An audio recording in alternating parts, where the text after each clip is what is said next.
And well, like I said, Pete Doherty, the Green Bay Press Gazette's going to be coming up here in just a few. We're going to talk with him about this Packers-Tampa Bay Buccaneers matchup. Are you watching this matchup?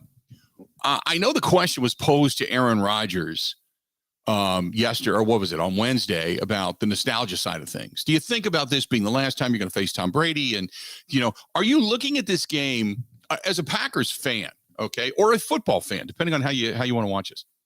Are you looking at this game and saying to yourself, this might be the last time I see two guys who both have thrown more than 450 touchdown passes, who both are considered to be some of the greatest of the greats, that they're going to square off against one another, possibly for the last time?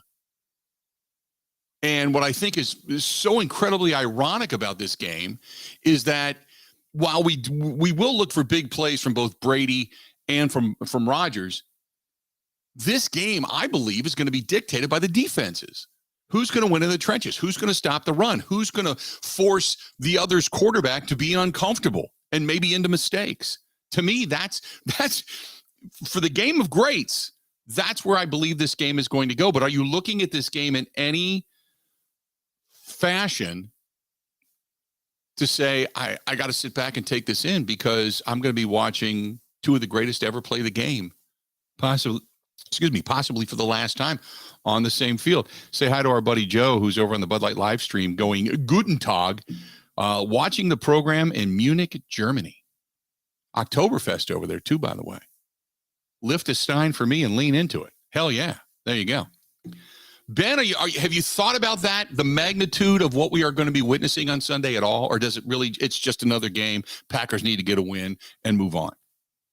I've thought about it, but it's not close to the biggest story for me because, as you said, for me, it's a phone booth kind of football game where the quarterback that hits on the most big plays and explosive plays, I think, wins. But the team that wins on Sunday will be the one that can actually establish the run against a really good front. Mm-hmm. Like if Devondre Campbell and Quay Walker play out of their minds, right, how does Tampa Bay move the football? I have no idea. If it was a high-flying football game, 42-35 with passes going everywhere, 6 touchdowns apiece, then I would look at it this way. But given where these teams stand and the injuries and where we are in the season, it really isn't a story, or at least at the top of the list. Yeah, because it's so early if these two teams by chance should end up facing each other in the postseason, then that's the epic, because we all expect Brady not to come back next year, that he took time away to go do some important things with his family in the preseason when he knows team means so much to him. And he's always a guy that's preaching snaps and preaching familiarity and preaching repetition and preaching practice. So we kind of get the inkling that this is it. This is going to be it. He's not coming back after this season. And while Rodgers is still contemplating how many more years he has left, the magnitude of these two guys, of what everybody feels technically is the best quarterback to ever play the game in Aaron Rodgers. I think we all look at him in that sense. But the best winner of all time, the will to win, the drive to win, may not be the most precise, may not be the most perfect, may not have thrown for the most yards or what have you, but has just taken what defenses and coaching staffs and such has given him, and he's made the most of his opportunity with the rings to show for it. The most decorated of all time is certainly Tom Brady. So two of the best quarterbacks to ever put their hands under any center's ass are going to be on the same field on Sunday. But if it happens that it's in the postseason, then the magnitude rises. But I agree with you, because it's only the third game of the season. I don't think that there's a lot of focus to that. I don't think there's a lot of focus to that. Rick says GOAT versus BOAT. The greatest of all time versus the best of all time. I would assume is what you're going with BOAT, unless BOAT means something else. So there you have it. Also, Matt LaFleur a little bit later on in the program today as well, when you get into all this discussion. A lot of good stuff. By the way, some news and notes. David Bakhtiari back at practice today. Matt LaFleur said, yep, he'll be back. So Matt LaFleur back at practice again today. So, which is good news. 2 days in a row, maybe. And again, I go back to, I thought it was a little eyebrow raising that we did not see David Bakhtiari on Wednesday. However, they tried to adjust some of the schedule, what was best for him and the team. And so if he practices today and is a full go today, I would almost guarantee that he's going to be in pads come Sunday. Almost guarantee that he's going to be in pads on Sunday. So there you have it. Let's do this. Pete Doherty, the Green Bay Press-Gazette, is going to join us coming up next. This portion of the program, as always, brought to you by friends at Bud Light, the official beer sponsor of the Bill Michaels Sports Talk Network. Stay tuned. Pete Doherty, Green Bay Press-Gazette, going to join us coming up next on the Bill Michaels Show. Covering Wisconsin sports like a blanket. This is the Bill Michaels Show on the Wisconsin Sports Zone Radio Network. One of the worst things that you can hear, you have cancer. The worst is when you hear the words, your child has cancer. When a child is diagnosed with cancer, it changes their world. Sometimes they can't even do things that they really love, like playing soccer, riding a bike, going to prom, attending school. Children with cancer spend a lot of time away from others, time in the hospital, treatments, tired, nauseous, and they feel isolated. That's where Special Spaces Wisconsin steps in. They provide these children with a special space where they can not only sleep, but they can play, they can heal, they can spend time away from the challenges of their illness. It's a customized bedroom designed just for them. How about a princess castle or a pirate ship or a sports-themed bedroom? They transform that child's existing bedroom into a place that only he or she can imagine, a place for them just to be a kid. This effort is done with teams of dedicated volunteers and sponsors, just like our friends from Pella Windows and Doors of Wisconsin and all the community partners. If you'd like to find out more or to donate, go to specialspaces.org. That is specialspaces.org.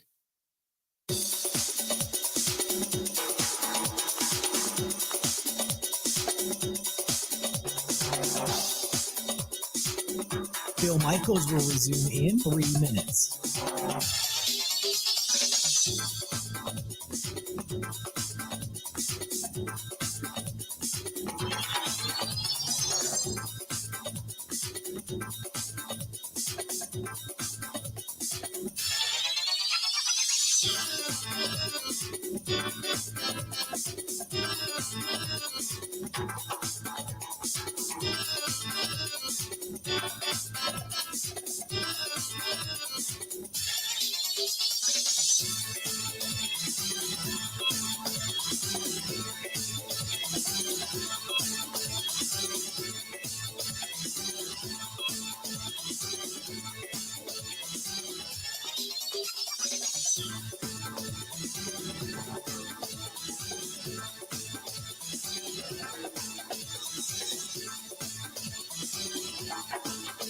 Bill Michaels will resume in 2 minutes.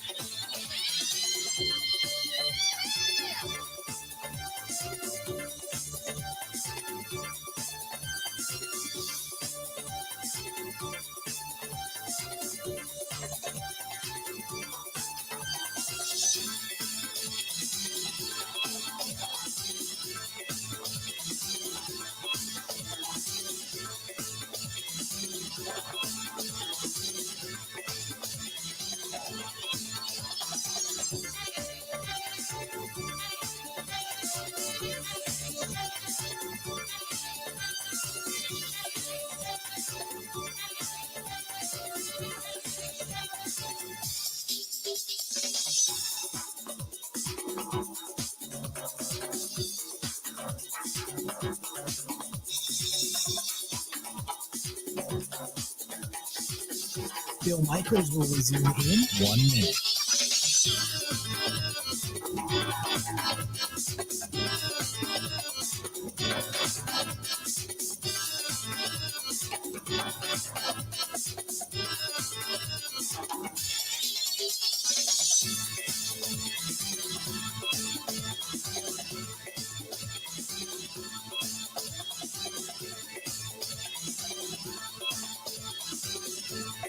Bill Michaels will resume in 30 seconds.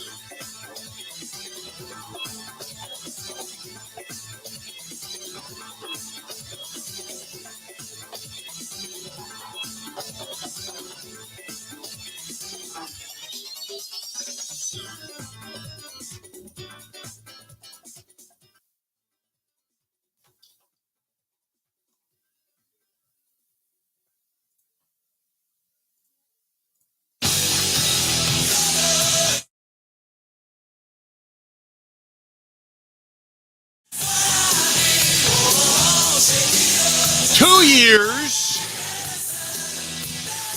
No interest, no down payment, nada. That's Pella Windows and Doors of Wisconsin. I just finished shooting their TV commercial downstairs because the new door is being installed as we speak. And I'll put the pictures up coming up here in a little bit. But I love this thing. The fact that the new door is in, I'm not going to feel that draft coming through the old one anymore. I can open it with one finger as opposed to the last time we tried to open it, the handle ripped off because it was so heavy and so stuck. Literally, I'm not kidding. And it just, I love the whole experience. And that's the reason when they said, hey, do you want to do a commercial? I'm like, bring it, because I love these things. That's our friends at Pella Windows and Doors of Wisconsin. Go to PellaWI.com. That is PellaWI.com, or call them 855-PELLA-WI. 2 years, no interest, no payments, 0%. There you go. No finance charges, all that kind of stuff. You're good to go. Just go 2 years and get it all together and then pay those things off, or finance them after the fact. But great stuff from our friends at Pella Windows and Doors of Wisconsin. Joining us now on the hotline, our good buddy Pete Doherty, the Green Bay Press Gazette. Pete, how you doing, pal? Pretty good, Bill. How you doing today? I'm doing great. Just obviously getting ready for the weekend, a good weekend when it comes to sports and specifically when it comes to football. So we got David Bakhtiari back on the practice field again today. What is the likelihood that you believe he'll be in the lineup at some point this weekend? Well, I'm just making wild guesses like everybody else. He didn't go yesterday. He still did. Or he did go yesterday, right? So there's just 2 days in a row. Yeah. I thought they weren't going to do that. So I don't know we don't know if he's practiced today or yet or not. I don't think he's going to play if I had to bet, but I'm just taking a stab at it like everybody else. I mean, the vibe seems to be, and especially because they kept him on the 53, that he'd be back, within the first 5 or 6 weeks. So I'm still kind of thinking along those lines, but who knows with the way things have gone with this thing. It could be this weekend. It could be, a month or 6 weeks from now. Who knows?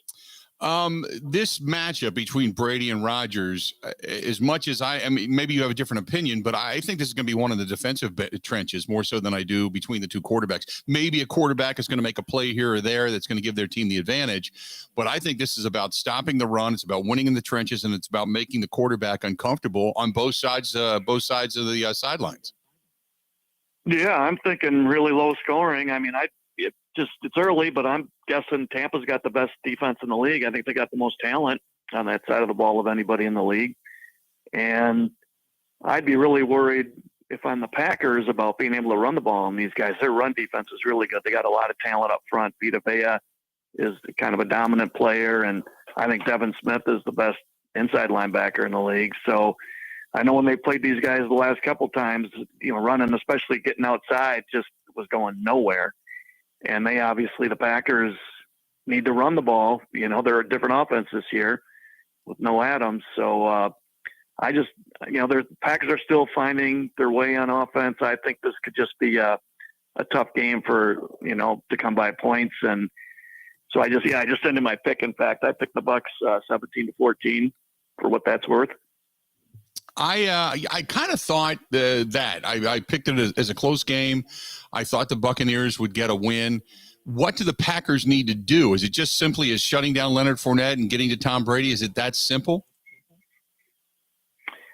Probably. I mean, they're really undermanned at receiver. They're vulnerable. They could be missing. Evans isn't playing, and Godwin and Jones. It's looking, just reading on Twitter, a little bit ago, it's looking really shaky or unlikely for them to play. So that's three weapons there. Tampa Bay is going to have trouble scoring too. And you're right. It'll probably come down to which of these quarterbacks can find a way to make a couple plays. And, the one thing I wonder is, obviously both Packers backs are really good. I still think Jones is the guy who makes the offense go, but I wonder if this is a game where they're going to need Dillon because they need to run instead of trying to run the wider stuff. They need to run between the tackles and to run a 247-pound guy right at those linebackers. The defensive backfield for the Packers, give me your thoughts on how they have looked so far. I know that obviously that first game, not covering Justin Jefferson the way they had wanted to, or not being able to the way they wanted to, and then coming back in game 2 against really kind of a lackluster passing attack when it comes to the Chicago Bears. Give me your thoughts of the defensive backfield of the Packers. Yeah, hard to have a read, really. I mean, I'm still thinking what I thought going into the season. They got a lot of talent back there. And, this will be a much tougher test because of how smart and how good and how quick Brady gets the ball out. Even without those receivers, this will be a tougher game. But I still think it's a strength of the Packers defense as long as, those top 5 defensive backs, as long as they stay healthy. I mean, that mistake that Amos made, for instance, on the long pass to Jefferson against the Vikings, where he kind of came up and got caught looking in the backfield and maybe thinking that the pass was going underneath. I just don't think he's going to make that kind of mistake very often. Mm-hmm. He's a good veteran player. So, I think the secondary is really talented. And so some interceptions will probably be coming, although I don't know if it'll be this week. Quay Walker, first game all over the field. I mean, we've seen a sideline guy before, but this guy's got some serious speed. Albeit some of the reads that he made had to get him downfield, so it wasn't necessarily blowing guys up behind the line of scrimmage. But I think Quay Walker's been impressive for what I've seen of him thus far. Give me your thoughts there. He looks like a really talented guy. He belongs. They need him on the field. Did you talk to Eric Baranczyk about him this week? Yeah, I did. Because Eric and I do that column, the post video column, and there's no way I was, seeing this in the game, and I wouldn't even pick up on this watching tape. But Eric really knows his stuff, and when he pointed out, I mean, Walker had a rough game in the run defense. He was so talented in college, he could probably go underneath some of those blocks where he's the backside guy. Yeah. And basically your job there is to make the tackle 4 or 5 yards downfield if nobody else gets the guy. But you go underneath the block, which means closer to the line of scrimmage. In the NFL, those backs are so fast and quick that they're by you. And the 4 or 5 yard run is now, 12 to 20. So there were several plays like that for him. So I think he's got a lot of work to do as far as that goes. But I agree with you completely. I mean, he's a good looking football player. And, you still have to, you got to think he's going to be, a good player in this league and even, a lot better player 2 months from now or 3 months from now than he is today. Devontae Wyatt, only 5 snaps last contest. I know they run a lot of nickel, so he's not finding his way onto the field nearly as much as maybe I think a lot of people would either hoped or thought he would. But give me your thoughts on Devontae Wyatt. Yeah, I thought he'd be more a part of the rotation already. I suspect the Packers did too, but some guys come along slower than others. I mean, it's just, you never know. And some guys, it just never happens with them. I mean, we've seen examples of all those things, guys who come out of the gate fast, some who take a little while, and some who it just never happens. I mean, I even think back to Kenny Clark. I think he was better than Wyatt was, this early in his career, but Clark was not that good as a rookie. He wasn't the guy who just jumped off the field to you. But yeah, I thought Wyatt would be, at least they'd be putting him out there, somewhat regularly on passing downs because, they're always looking for help on the inside rush. And that's one of the reasons they drafted him. So, a mild disappointment for his contribution so far. It's a long season. So a guy with his talent could improve quite a bit. But right now he's, 5 snaps, he's right there at the bottom of the depth chart for the guys who are suiting up. Dean Lowry, I did not have a good game against the Vikings. And early on against the Bears, I thought, oh, boy, he just didn't look the same. And then everything started to clear up. They had those 3 and outs. The 4th drive ended up going on downs in the end of the half. They looked pretty good coming out of the 3rd quarter. Give me your thoughts on Dean Lowry and the rest of the defensive front. Yeah, he was just really solid in camp. Just, a little better than last year. And it's kind of been his career. He's a little better each year. Not a dominant player or anything like that. But he, in practice, he'd knock down a pass at the line of scrimmage in practice every day. He'd make a play or two in the run game. He'd get pressure on a couple passes. So I think he's doing okay. I don't think he's been a problem. Everybody on that defense had a little bit of a rough game against the Vikings, but stacking up, just looking at the next couple months, I mean, right there in the thick of the rotation. I just think he's a good, solid player. The offensive line, I know Josh Nijman was there all last year. So I think the whole thing about David Bakhtiari, I've saying this for a while, might be somewhat of a non-story. If he can't go, you still got a really solid left tackle. Now, maybe he's not the all-pro left tackle, but you got a solid left tackle. It seems like at least with Elton Jenkins coming back and hopefully the stabilization there game by game from him, things on the offensive line really do start to look a lot better, don't they? Yeah, that domino effect of, because Newman was just, borderline good enough at right tackle, but you move him to right guard and he's a lot better there. So you get that domino effect. You get better at two positions with Jenkins coming back. Yeah, I think they have a young, promising line. Nijman, he has a couple pretty rough snaps a game in pass protection. And the one thing with that is you never know if that one play could be a huge difference. And, Bakhtiari generally rarely or, never had those kind of plays. But I agree with you. He's looking, he's a little better than last year. And, I mean, what a find to get a guy who can play left tackle for you. And, you didn't even have to use a draft pick on him. Special teams to this point, we haven't touched on them, and we probably should. Amari Rodgers still a little iffy in the return game, but at least he had a 20-yard return against the Bears when there was 2 line drive punts. The first one he fair caught, which was mind-boggling to me. The second one, he must have been listening to everybody in the stands going, ugh, and he took it for 20 yards. The third one, he never should have caught, and he kind of muffed it, kicked it out of bounds. But give me your thoughts on the special teams overall thus far. Overall looks pretty decent. Only a couple games in, so the proof there is the long haul and how they do over the whole course of the season. But the return game, there's just nothing there. I mean, it's just they don't have a good return guy.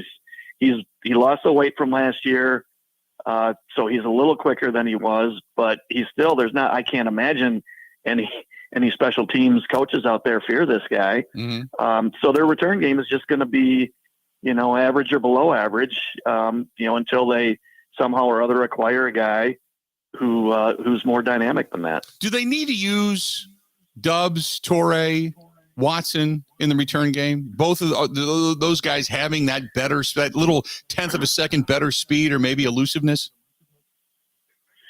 Worth thinking about. I wonder if Dobbs would be okay doing that. Watson on punt returns, he's such a long, gangly guy. I wonder how the instant acceleration, the change of direction would be. Dobbs is a little smaller, so maybe they don't want to load him up because they're playing him so much at receiver. Mm-hmm. So maybe they just want to take that off him. But I would think about it if I were them. I'd think about putting him out there. Yeah, no doubt. Pete, good stuff, and I know you got you down as picking the Bucks this coming weekend in a real close one. But we'll touch base again real soon. Okay. All right. Sounds good, Bill. Thanks for having me. Absolutely. Appreciate you coming on. There you go. Pete Doherty, the Green Bay Press Gazette. You can find him at Pete Doherty over on Twitter as well. Good to get him on board and to say hi and get his thoughts on all of this. And I agree with him a lot about, kind of some of the things we were discussing in Quay Walker specifically. And I'd said that, when people see him making tackles and such and being all over the field, that's great. But sometimes you can get caught, and while you're making a tackle that should have been made 4 or 5 yards upfield rather than 3, 4, 5 yards downfield. And those are some of the areas that you can get kind of hooked up on. Statistics are one thing, but statistics and where they're made are another. But I think Quay Walker is, knock on wood, barring injury, I think he's a star in the making. He just needs to learn it. Once he learns it, I think he's going to be really good. And I think Aaron Rodgers even said that once he starts to play with the instinct, that he's not thinking about it as much anymore, and he just is able to play with the instinct, I think he's going to be really, really solid. Again, cross your fingers, knock on wood, that actually happens. Let's do this. We're going to step away, take a quick break, come back. Got a lot more to get to this portion of the program. Brought to you by the New Male Medical Center. New Male. I just talked to Dr. Tim yesterday. He said, hey, your numbers look good. Good to go. Stay in the programs. Everything's fine. So no adjustments. And that's what they do. They bring you back in. Let's take a look at you. Make sure everything's fine. That's what they do. And I'm good. And that's peace of mind. Not only, if you got the mood thing going up and down or you need low T treatments or whatever, but the ED, obviously, if you're, doing okay there or not. But then there's the all-in-one weight loss program, the low T treatments, as well. They can do vitamin supplements. They can do many different things, but go in and get your numbers checked. It doesn't take you any more than about 5-10 minutes to get your numbers checked. When I counted the other day, I was in there 9 minutes. 9 minutes from the time I walked through the door to the time I left. It took me more time to fill out the paperwork and touch on the iPad than it did to actually go into the room, get the blood draw, and get my numbers back. It's that fantastic. Stop into the New Mel Medical Center. Any one of them have one phone number. Use this number anywhere you're at listening to the program. 414-455-4451. Again, 414-455-4451. That's the New Mel Medical Center. 414-455-4451. Stay tuned. More of the Bill Michaels Show next. Ready? This is the Bill Michaels Show on the Wisconsin Sports Zone Radio Network. I'm gonna kind of go neutral. I'm going out. I'm gonna go a few places. We haven't even talked yet, by the way, about Colton Wong and the three homers after we had not kind of railed on him, but I do want to address that eventually. But I want to talk a little Brewers. But no, I think I'm going to be out. I think I might even ride the motorcycle over the weekend. So if the weather's decent and I can ride, maybe I'll just be dressed in something else, a Harley jacket or something like that. I just want to enjoy it. I've often said I'll root for the team that has the best shot at winning a national title. So maybe, obviously I'd be going in the realm of the Buckeyes. But I think if Wisconsin can play it close, I think there's 2 victories to be had here. I might not end up that far out. I can feel pretty good about both situations. However, the Badgers get a win. That's just a whole different level of pandemonium. Stay tuned. Greg Allman of The Athletic down in Tampa Bay going to join us coming up next on the Bill Michaels Show.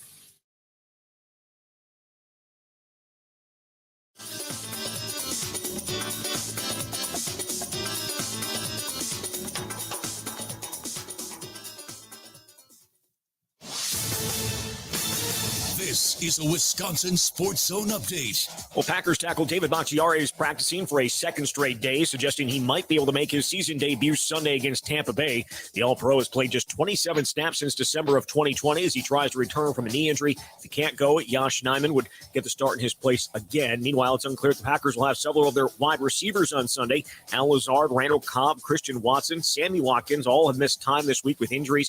Coach Matt LaFleur says everyone will know 90 minutes before the game whether they can play.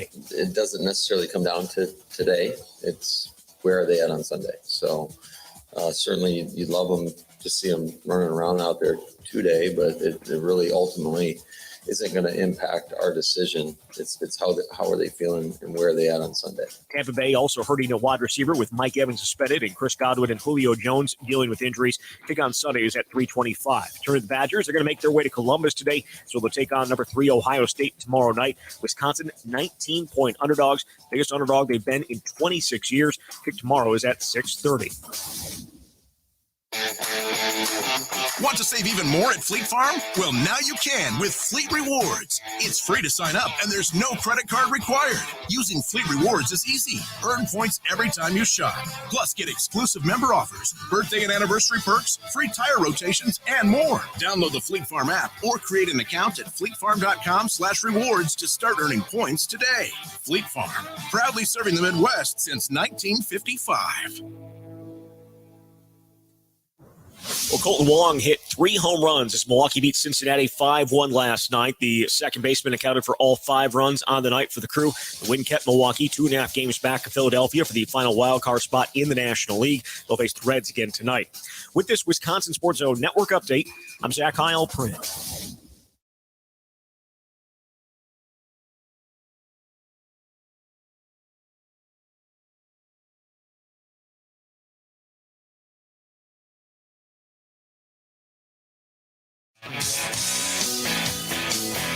Welcome in.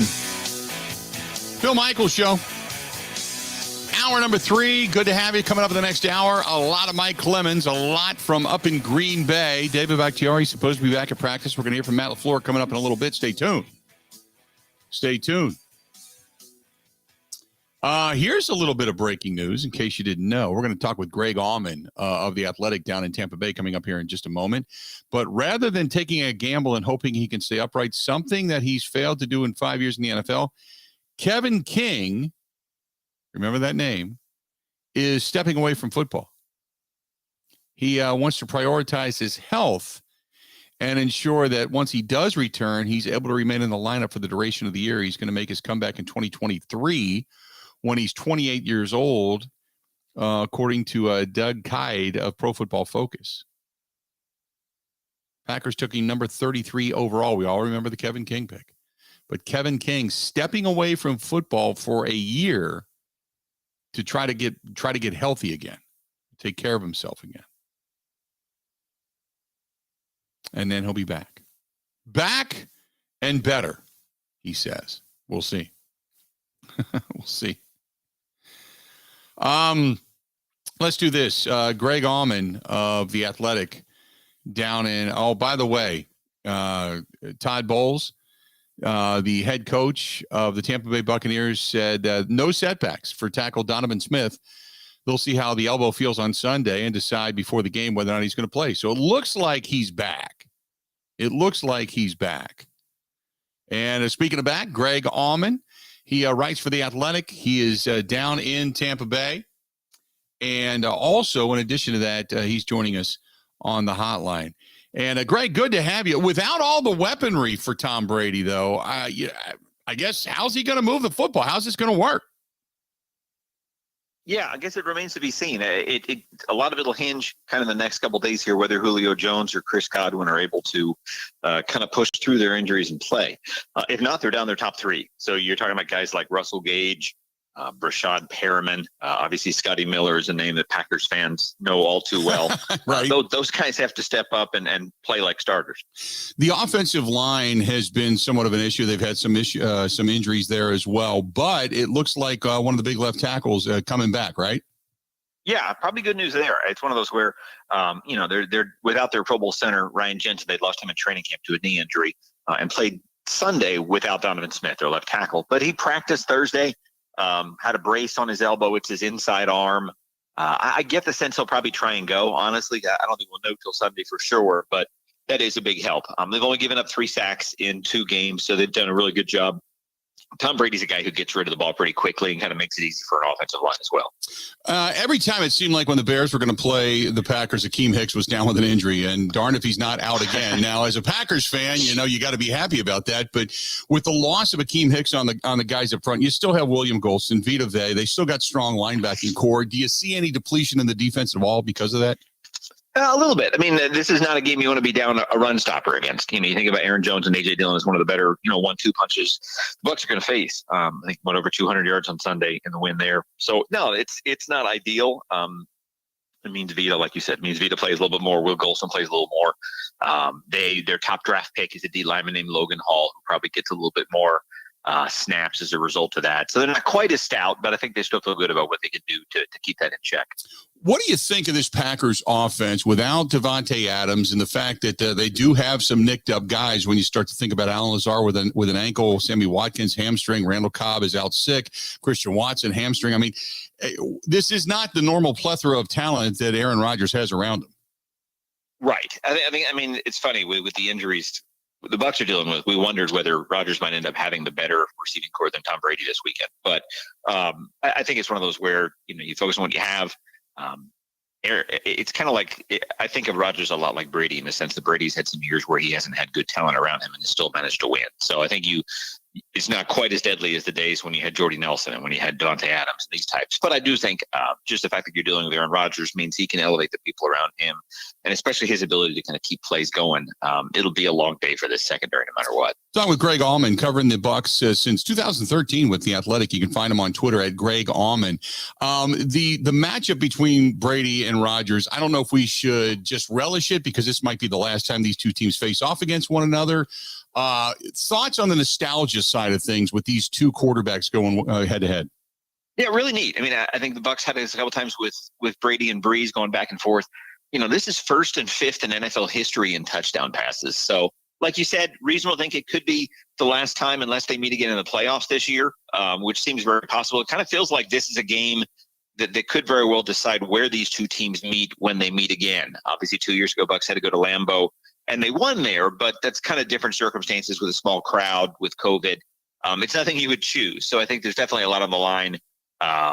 the winner of this game probably has an easier path to the playoffs in the end. I've said all week that this game, while we look at the quarterbacks and we look at the offense, this feels to me like a defensive battle. Like you're going to win this game in the trenches. Whatever defense plays better in stopping the run, whether it's Leonard Fournette or like you had mentioned, A.J. Dillon and Aaron Jones, that's going to be the team that comes out victorious, because I don't think there's enough weaponry on the outside to although don't get me wrong, we're talking about two great quarterbacks, but this seems like it's going to be that defensive game. One of these two defenses is going to win this game, and it's not going to be the offense. Do you get that sense? Yeah, I mean, honestly, the Bucs had given up 6 points total until there was like 3 minutes left, and the Saints got a meaningless touchdown Sunday. So no, their defense has carried them these first two games.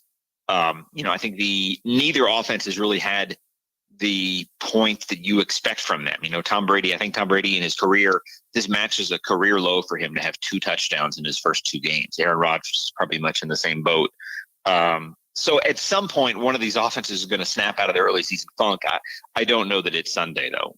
Here we talked a lot about Aaron Rodgers not participating in preseason, not participating in the offseason drills. Obviously, Tom Brady takes time off during training camp to go away for a while for some personal reasons. Do you think it hurts either one of these guys, or does it more hurt the guys around them? I don't think it's had a huge impact on the Bucs. It was a little bit startling at first, just because Brady's always been a guy who says every practice matters and every snap of every practice. So to go from that to taking 11 days off, I think you appreciate how much whatever he's leaving the team for means to him, just because this was a team that he came out of retirement for.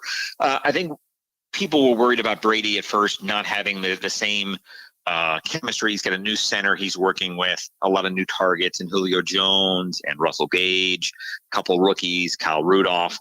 I don't think we've really seen that be a huge problem so far. They haven't clicked, but not necessarily as a function of not having practice time together. The new head coach, Todd Bowles, taking over for Bruce Arians. Bruce Arians obviously moving up to the front office. How has that relationship been between him and Tom Brady? I think fairly good, honestly. It's one of those where it's odd to have a former coach still around the team. Bruce Arians is at practice every day. He's in a golf cart tooling around the practice field like he was as a head coach. Probably was a little too close on Sunday on the sidelines there in New Orleans. But no, I think, Todd Bowles and Bruce Arians go back almost 40 years. Bruce coached him as a player at Temple. They've coached together a bunch of different stops. So I think to have Bruce kind of still around in an emeritus role, advising the front office, advising the head coaches, it seems odd from outside, but it's something they're very comfortable with here. How are the Packers viewed? I mean, I know kind of our up close and personal view, but from the outside looking in, is this a team, because you start to look through the NFC, there's only a handful of teams that I could legitimately say could really have a shot at a Super Bowl. And I don't even know if the Packers are one of them. I think they're going to get to the postseason. I don't know if they have enough horses to get to a Super Bowl. How are the Packers viewed outside looking in? Oh, I think this is still very much, I think when you circled games before this season, to me, this is a huge game. I went into this season thinking that the Bucs, the Rams, and the Packers were kind of the 3 teams to deal with in the NFC. And the Bucs play both of those teams. So those games are just huge for seeding and deciding. Tom Brady's traditional path to all of his Super Bowls is home games, if not buys and home games. So the way they did it 2 years ago with 3 road games really wasn't the norm for him. So I think there definitely is a focus on doing everything they can here in the next 3 months to make January an easier month. I still think of Green Bay as being right there. They lost. I think Minnesota's probably a little better than expected. Philadelphia certainly has shown something. But in general, I still think of about the same 4 or 5 teams on the NFC side. AFC, if anything, I think has kind of thinned a little bit. A lot of those second-tier teams that seem dangerous, heck, some of them are 0-2 right now. So I think you still have absolutely the Bills and the Chiefs, and maybe the Dolphins are there, and maybe the Chargers are there. But there is, like you said, probably 6-7 teams that we probably right now think of as really dangerous postseason teams. And I still think of the Packers as being one of them. I know Miami is light years away when it comes to space in the state of Florida, but right. Is the bigger story Tom Brady back, giving it another go, or is it the fact that Tua started off undefeated and got his big game coming up against the Bills? Yeah, what Tua did, honestly, it's funny. It's like sometimes if something happens during the game you're covering, you could miss it. And to look up and see that Tua had thrown for 6 touchdowns and 469 and 4 in the fourth quarter, was really impressive. It's like Dolphins were here in Tampa for joint practices for a couple of days. So you definitely had an appreciation for what they'd done to build some talent around Tua. specifically some skill position guys like Tyreek Hill, upgrades on the offensive line. I really thought they were a playoff team before the season. I think we had that were polled for like our preseason panel, and only 4 of us took Miami as a playoff team. So I was proud to have called that a little bit ahead, at least seen something coming with them being a dangerous team. If you give me a couple of keys to this game and who you think is going to come out victorious. Yeah, honestly, containing that run is probably the start. It seems completely counterintuitive to say you want to try and get Aaron Rodgers to try and beat you. But if they can take away that run and make that a less effective part of their game, all that, I think that especially with Akeem Hicks being hurt, a lot of that falls on the 2 inside linebackers, Levante David and Devin White. But if they can do that, if they can kind of get to the point where they're more predictable and the third downs are longer, long way. I don't know that either team is going to get into the 30s in this game. So it could be a 24-17 type game. I don't think it'll be as lopsided as the last game in Tampa was when it was 38-10. I don't know if it'll quite be the thriller that Green Bay was in the playoffs 2 years ago. Greg, appreciate your time. Thanks so much. And then we'll chat more down the road, okay? All right. Thanks again. Enjoy the game on Sunday. There you go. Greg Auman. You can get a hold of him on Twitter at Greg Auman, Auman, writes for The Athletic and covers Tampa Bay. Kind of the same ilk that this with the wet. Now, here's the thing. Let me back up for a second because this is from Jim. Jim says, hey, Ewan, I can't believe you say that this is going to be strictly a defensive battle. I never said strictly. I said where this game is going to be won, I believe, is in the trenches. Who can stop the run and force the opposing quarterback into a mistake or two? Because both teams right now, somewhat, I think you would have to admit, lacking weaponry. Now, we know that Lazard's nursing the ankle and Watkins and Christian Watson are nursing some hammies. Randall Cobb's been sick. So you've got Samori Toure, Romeo Doubs, Amari Rodgers, who are 100% healthy. Everybody else has got something. Okay. But Tampa Bay, mind you, they're between Julio Jones and Chris Godwin and obviously the suspension right now, Mike Evans, their top receivers are down. Brashard Perryman, Scott Miller, who we had mentioned, Jalen Darden. Those guys, they've got some. Kalen Geiger, I think, is another one that he had mentioned. They've got some, but they don't have that full entourage of talent that they were hoping to have, and not having Akeem Hicks. Now, I'll say this, though. Logan Hall is going to come in. He's the second-round draft choice that they picked up this year, a big-bodied dude. And if I remember correctly, I think Logan Hall came out of, I think it was Houston, if I'm not mistaken. But that dude can move. He's got some good feet. He's 6'6" and 3 hundo, from what I understand. Right about 3 hundo, 3 bills, 290, something like that. But they got some big boys up front. And then you fill it in with Devin White, Levante David. They got a hell of a defense. So it's going to be, to me, I think the matchup is what offensive line and run game controls the ball, controls the clock, and is able to move it and put points on the board. That, to me, I never said it's just strictly defense, just so we're clear. What I said is which team's going to be able to defensively win in the trenches. Jason said, with all the injuries for the Bucs, I'm starting to sway towards the Packers. I was at $17-13. Now I'm thinking 2017 Packers. You're right.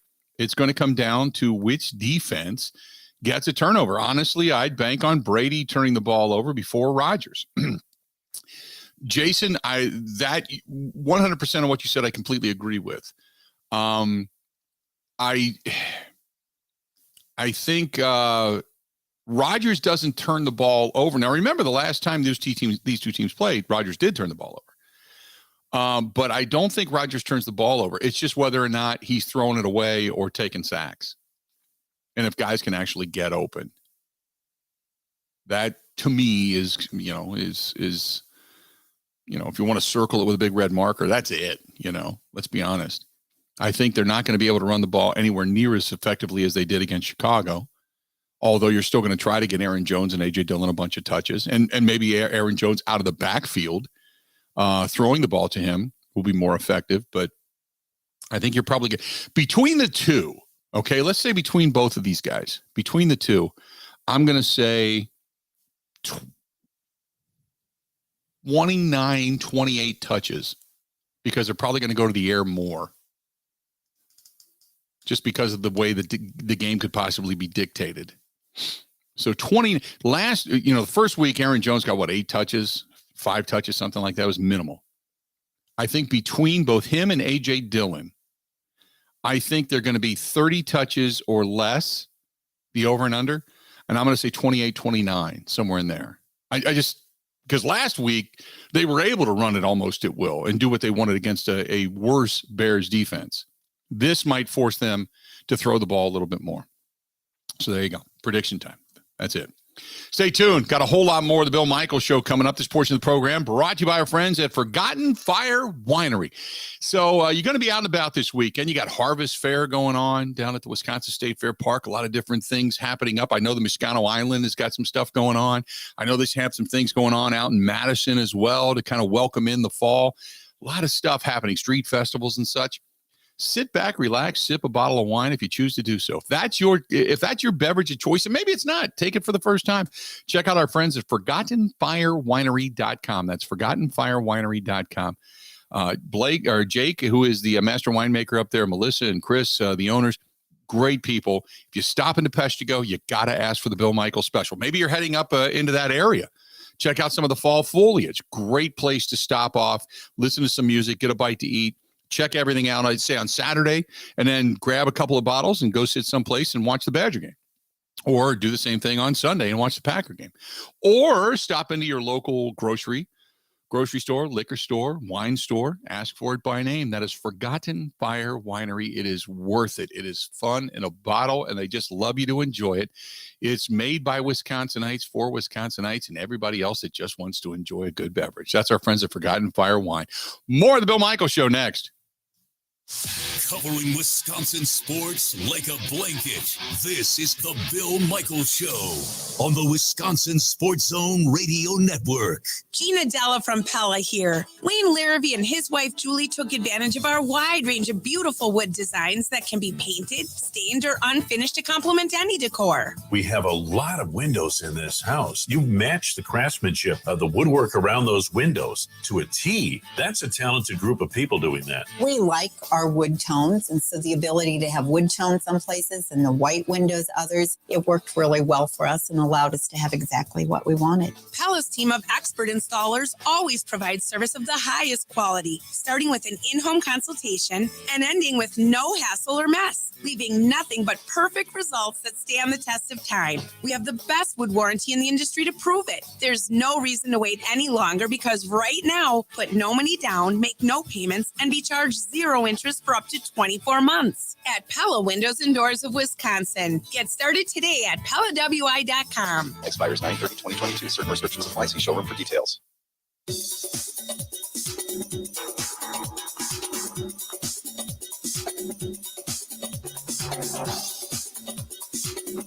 Bill Michaels will resume in 3 minutes.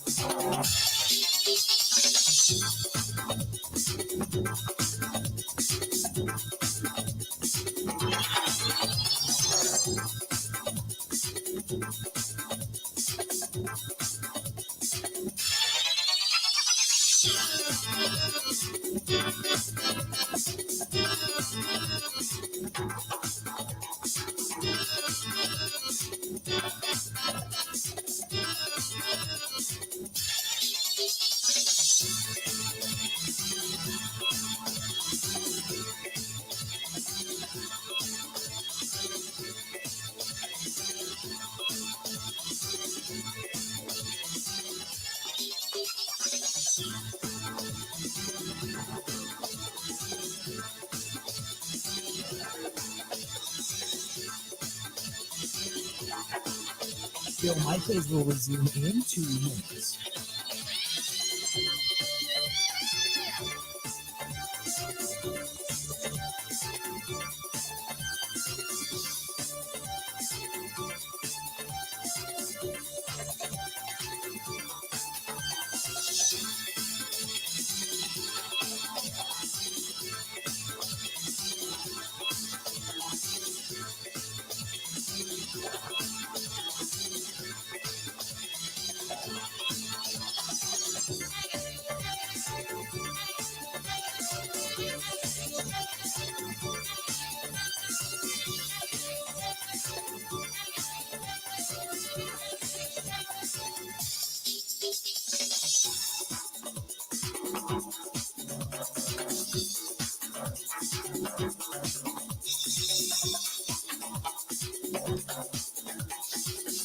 Bill Michaels will resume in 1 minute.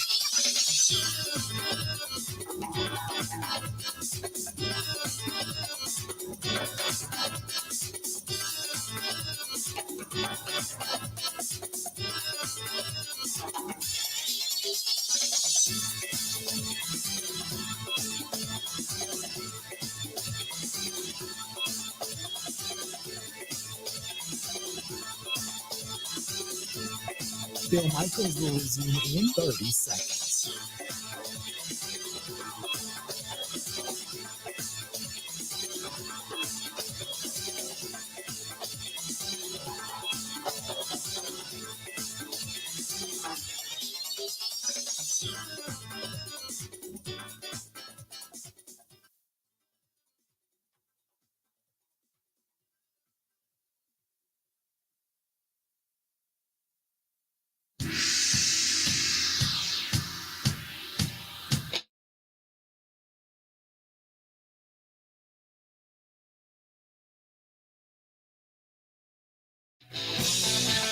Welcome back.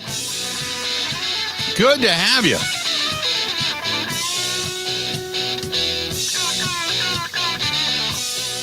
(877-867-1670). If you want to hit us up, do it. Would love to have you on board. Again, 877-867-1670. As the Bill Michaels Show continues on. Ben, do you do eBay at all? I do not. You don't? I don't think I ever have. Really? Okay. Normally I do Amazon and stuff, but every now and then there's certain things you just can't find. And eBay has some of the old vintage stuff. Well, when I travel, I do, and Mike Clemens does this as well, but the little transistor radios, the little digital transistor radios, it's hard to find an AM FM transistor radio anymore. They don't usually have them. And so, but when I go to press boxes, you like to hear the radio calls, because sometimes I love, because the TVs, like where I sit in the press box, the TV is way up high. It's very difficult to watch the TV and get the close up, and plus what you're getting on the field with the binoculars, the whole thing. And because there's so much, you might miss something. So when TV and radio people, as you know, they have spotters.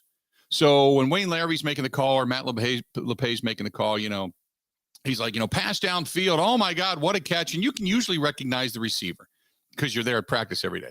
What a catch. And then they've got a spotter who's got on the tackle next to you. And he's usually pointing his finger at the number, a tackle number 27, Arthur on that catch or on that tackle, whatever. So they've got people for all of that.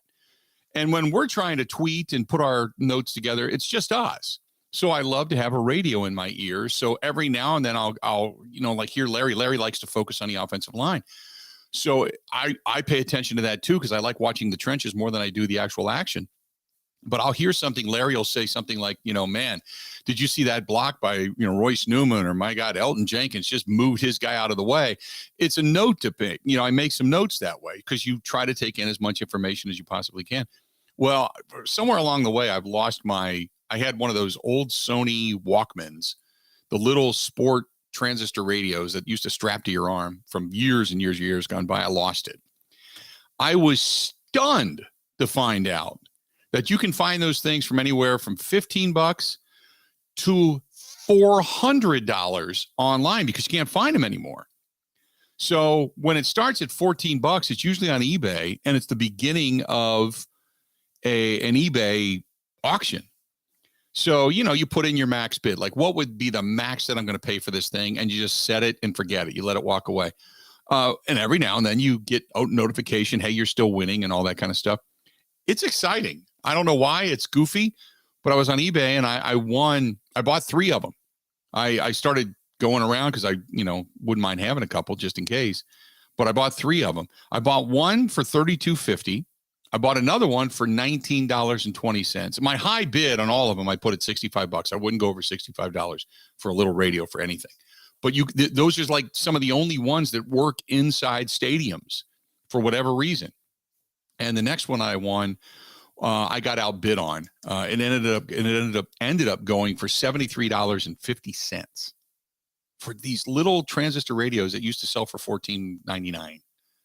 Now you can't get them anymore, and now they're in demand. But I saw one on auction go for $800, which is just stupid considering there's like 20 of them out there.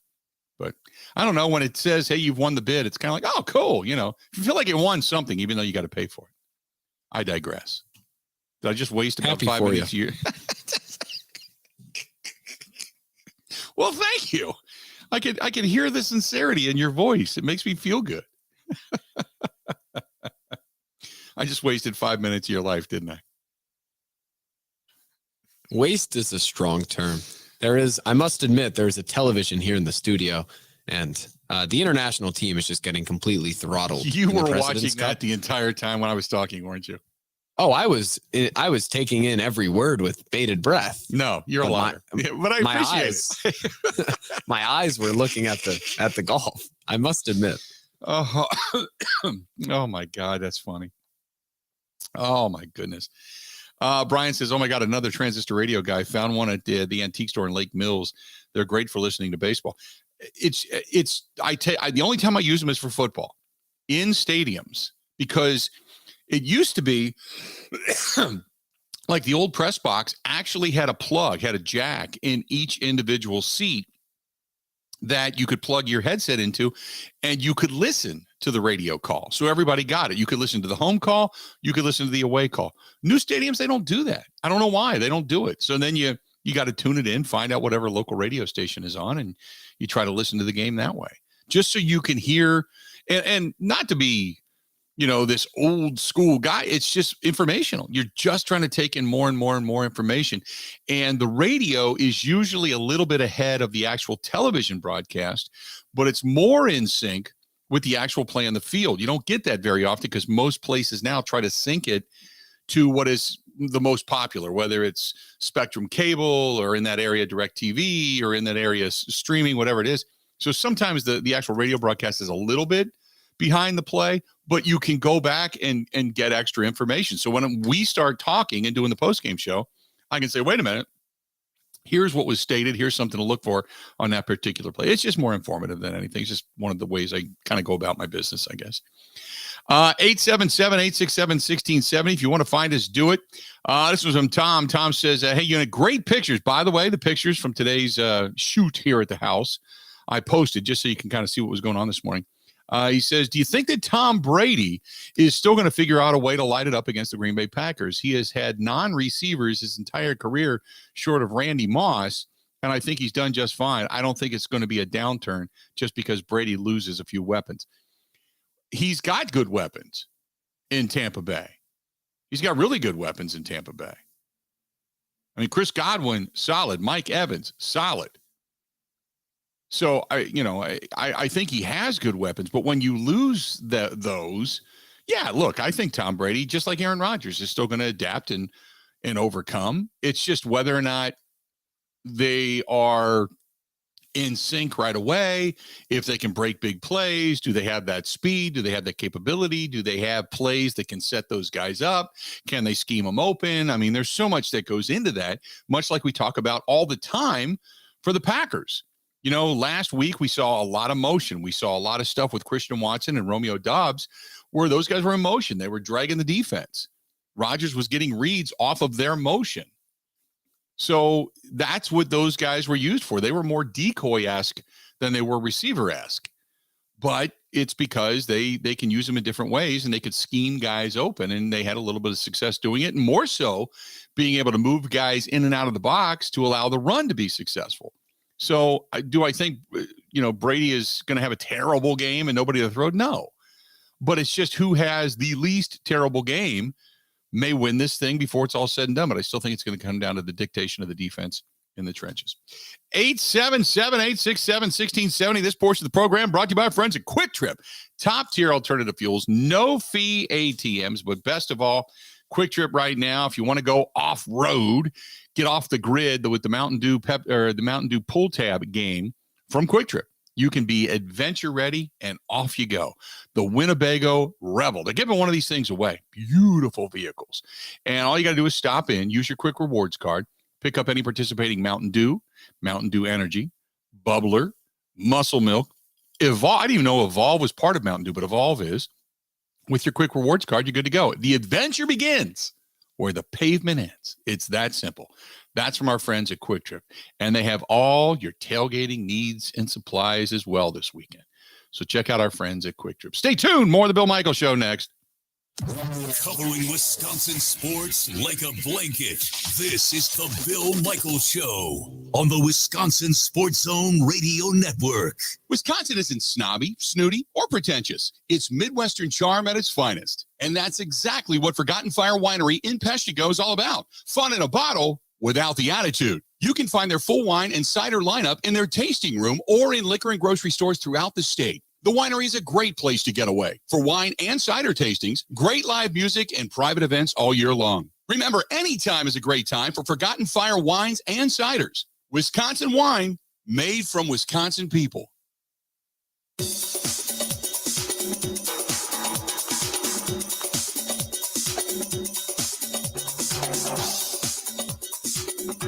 Bill Michaels will resume in 5 minutes.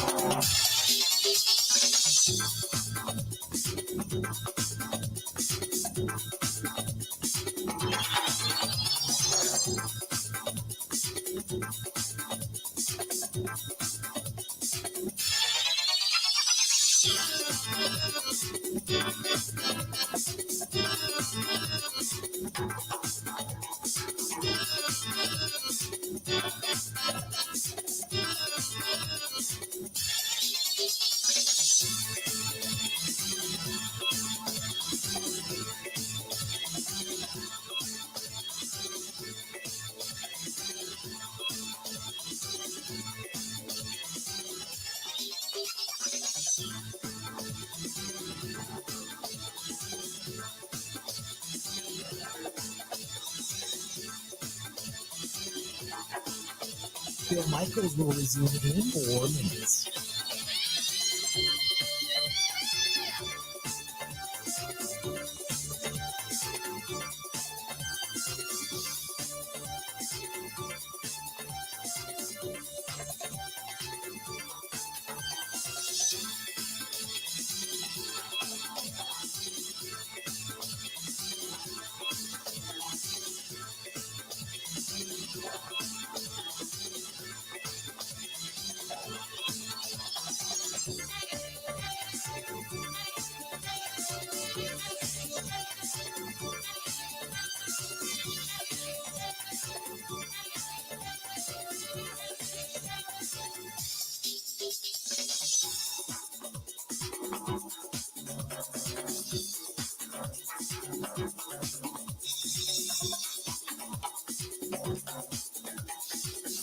Bill Michaels will resume in 3 minutes.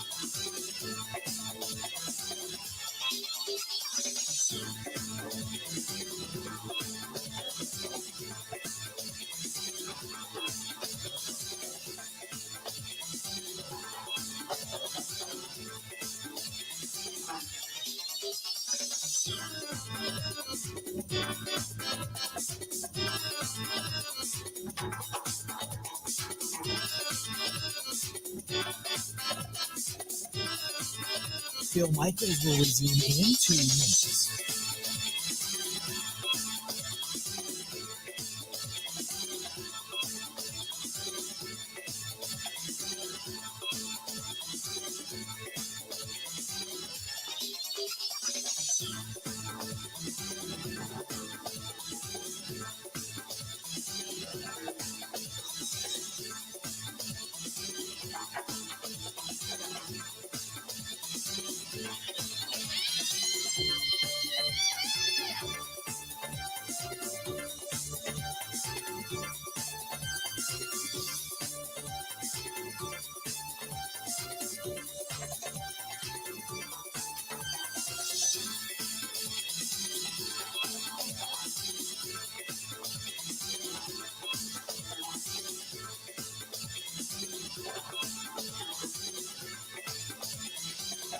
Bill Michaels will resume in 1 minute.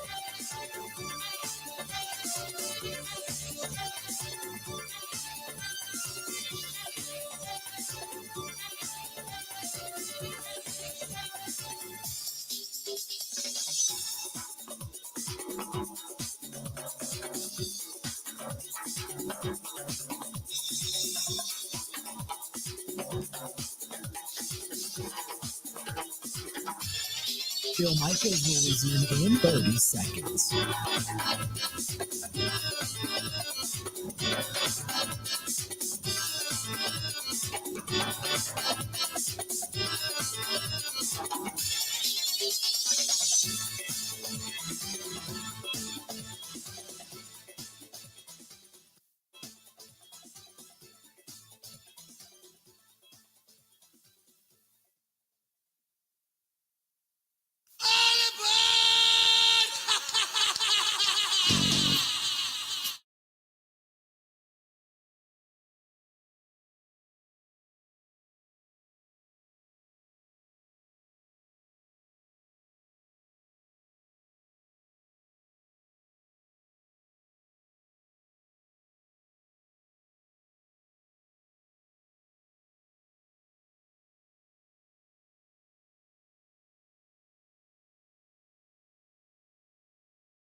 Actually out, my friends and I do trivia every Thursday night at this bar that plays the games. They have Prime or whatever package. So able to watch it there. And they got me with a football history question. And I don't know. I had to look inward. I was a disappointment last night. Browns get a win 29-17, and they have injuries to go along with that. So, as all teams do on a week in, a week out basis. But anyway, that being said, speaking of injuries, I got to find out more about David Bakhtiari and the team itself. Matt LaFleur went to the podium just a short period of time ago, just before they go out for their Friday practice. Here's what the head coach had to say. We did to ask this question. Will Dave be practicing today? He'll be out there. I was runner-up of said contest. How do you feel about having, Lazard and Cobb and all those guys in the receiver core out there? We'll see. We'll know by game time. 90 minutes before kickoff, we'll know. Romeo's played just slightly less than half the plays, I think, so far. If he had to take on like a 60-play responsibility, how could he handle that, do you think?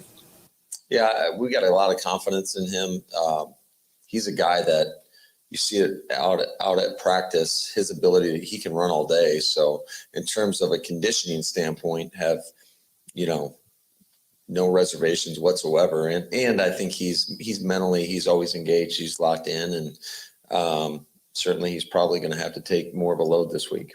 Going back to Lazard and Christian and Sammy, what would you want to see from them today to feel comfortable playing them Sunday?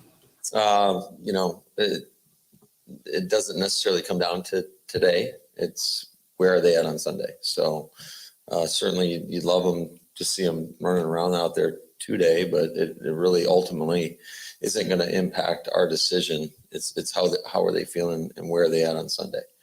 I know Allen limped off at one point on Sunday. Is it that, or are you just being a little safe with him considering what he's coming off of? Yeah.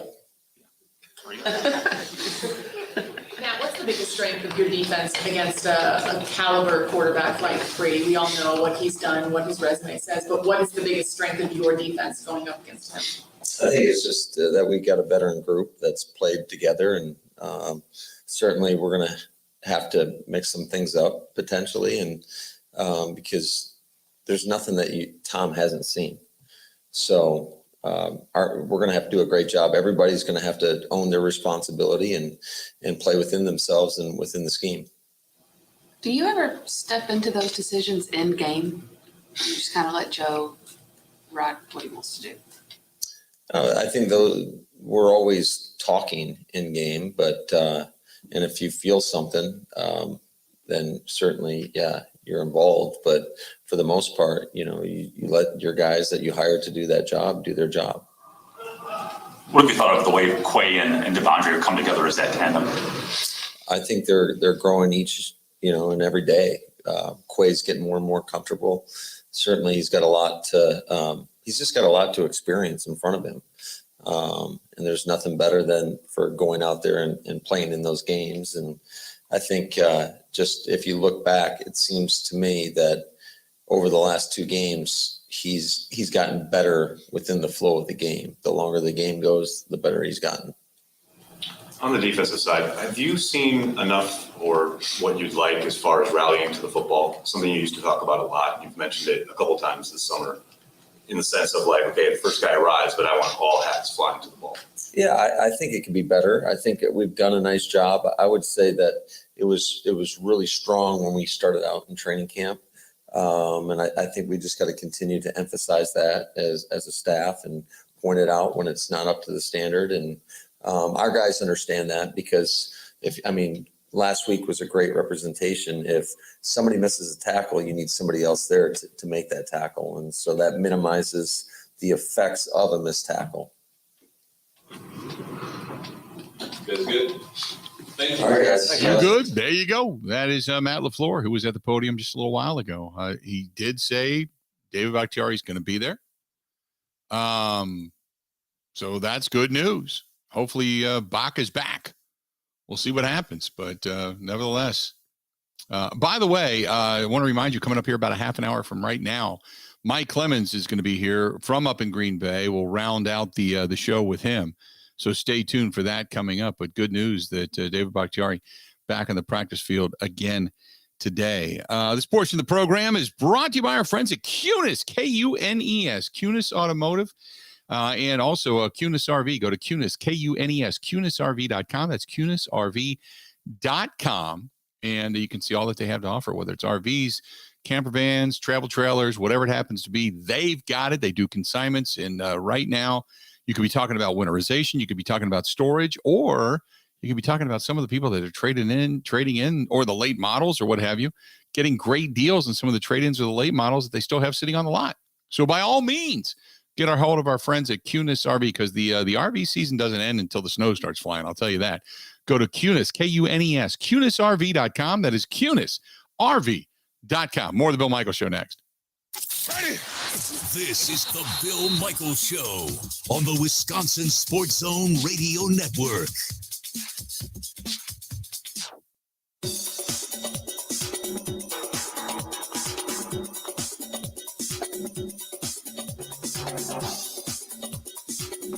Bill Michaels will resume in 3 minutes.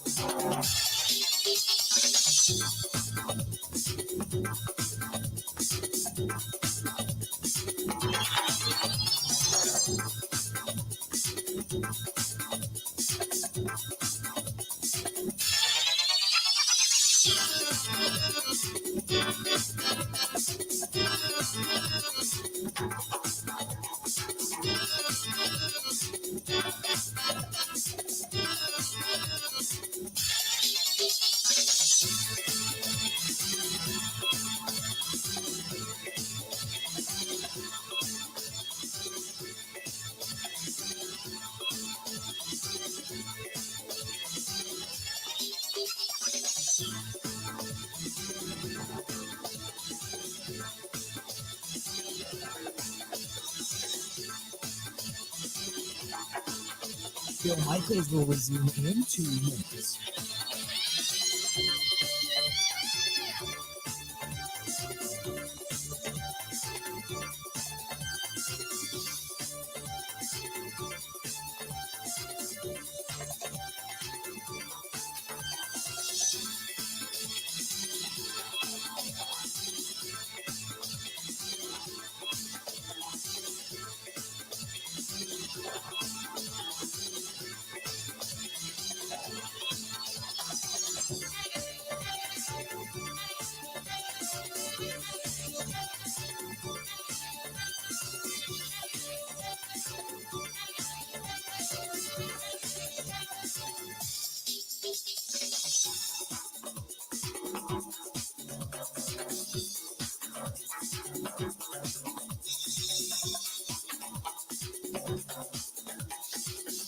Bill Michaels will resume in 1 minute.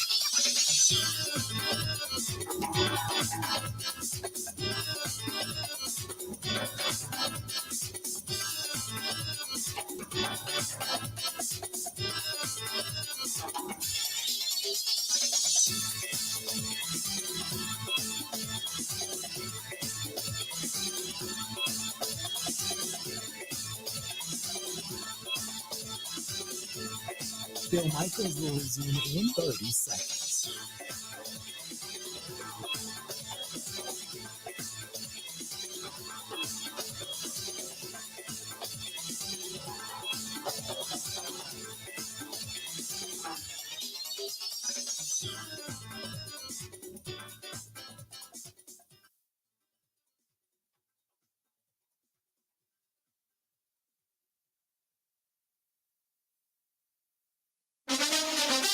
Now, in Green Bay, here's Mike Clemens. A final day of practice for the Packers before they fly to Florida tomorrow to face the Buccaneers in Tampa. 3:25 Sunday afternoon. The forecast calls for sunshine and 89 degrees, but it's not the weather that bothers Aaron Rodgers on playing at Raymond James Stadium. What are some of the challenges you faced there in the past? The field has been in not great shape.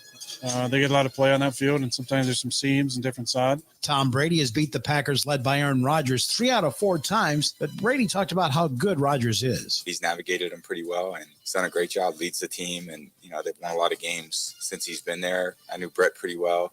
Those two guys are two great quarterbacks for a long period of time in one place. The Buccaneers are one of the most physical teams in the league, including their running back, Leonard Fournette, Packers nose tackle, Kenny Clark. It's a huge game. I think everybody understands that. And, just that in itself, you playing Tom Brady, but that in itself is a huge game. So we got to be up for it. And Matt LaFleur asked how Kenny Clark has been doing so far after his teammates voted him a team captain. Kenny's been fantastic, just in terms of not only in the run game and the pass game as well.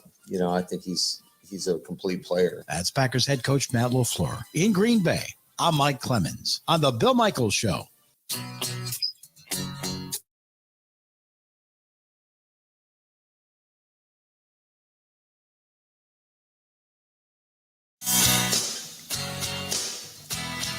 Good day. Last night, Colton Wong was a machine. He seemingly did it. He did it all himself last night, short of pitching.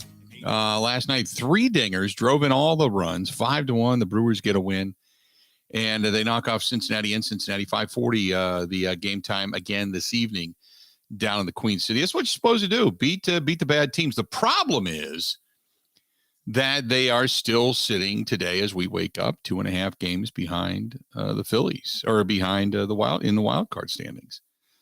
Phillies a little bit better than them. And you got San Diego and Atlanta and Philadelphia. Some of the other teams that are all sitting right there ahead of them right now, and they're just trying to climb. But 2.5 games back in the wild card standings right now. So you only have I think 13 or 12 left to play, Ben. Correct me if I'm wrong.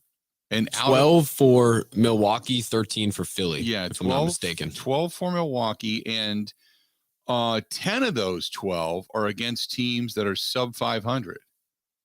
The only 2 left on the docket, I think, are St. Louis. Correct me if I'm wrong. Yeah, I believe so. Yeah, I think that's it.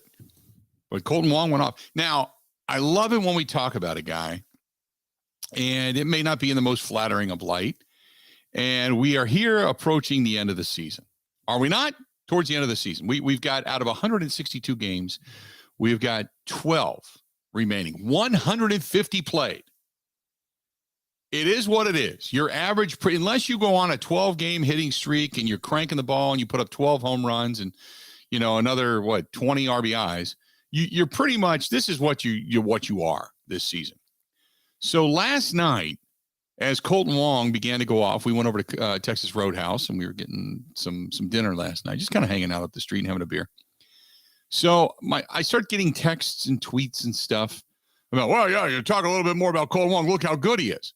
Colton Wong has had an okay year.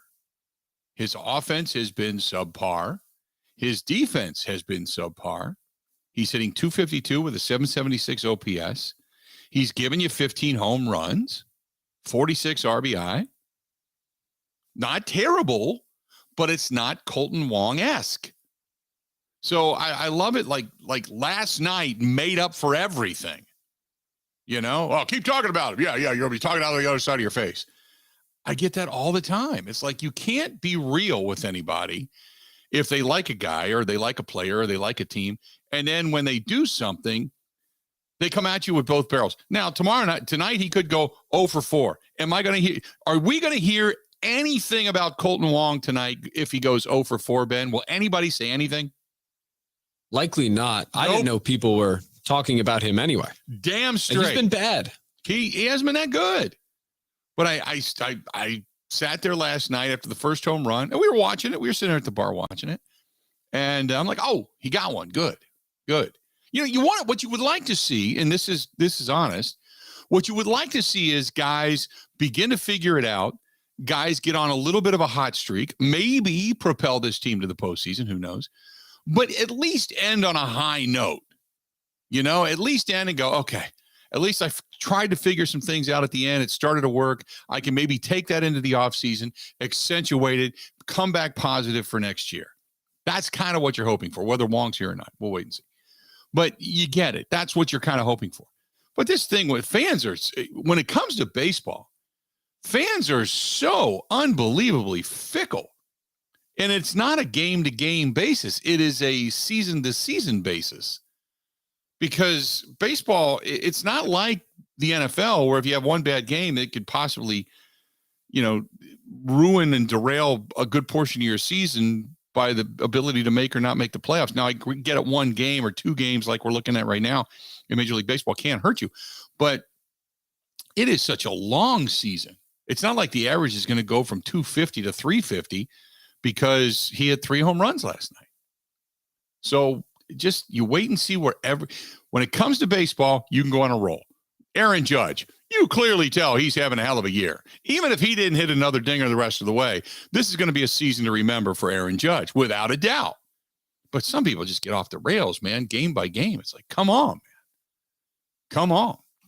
Let's do this. We're going to get to the top of the hour, and then a little bit of chit-chat between myself, Ben, Kenny, and you. And after that, Mike Clemens all the time, because Mike's going to join us, and we're going to talk with him a lot about what's gone on this week. We'll get his thoughts on David Bakhtiari. David Bakhtiari practicing in back-to-back days. That was not supposed to be something that happens. They were supposed to be a practice, then a day off, then a practice, then a day off, and get him ready and physically ready to do his thing. So today's a little bit of an anomaly. when it comes to David Bakhtiari. So we'll see what Mike's thoughts are on all of this. Fish Fry Friday.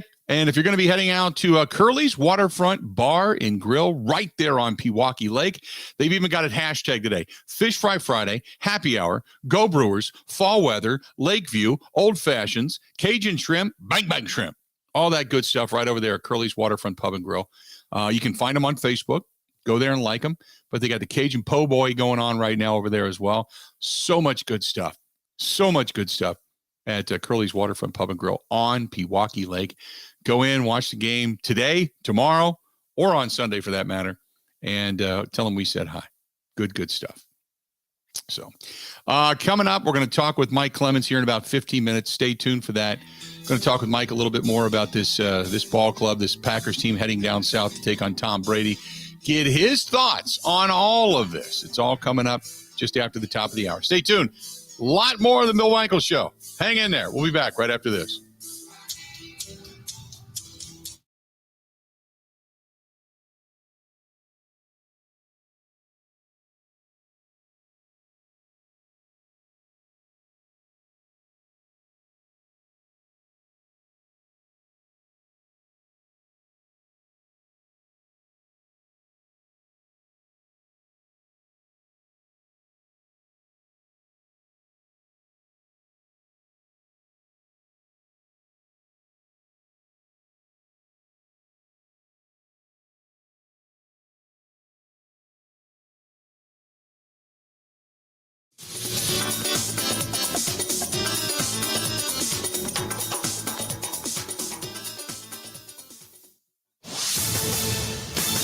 This is a Wisconsin Sports Zone update. Well, Packers tackle David Bakhtiari is practicing for a second straight day, suggesting he might be able to make his season debut Sunday against Tampa Bay. The All-Pro has played just 27 snaps since December of 2020 as he tries to return from a knee injury. If he can't go, Josh Nijman would get the start in his place again. Meanwhile, it's unclear if the Packers will have several of their wide receivers on Sunday. Al Lazard, Randall Cobb, Christian Watson, Sammy Watkins all have missed time this week with injuries.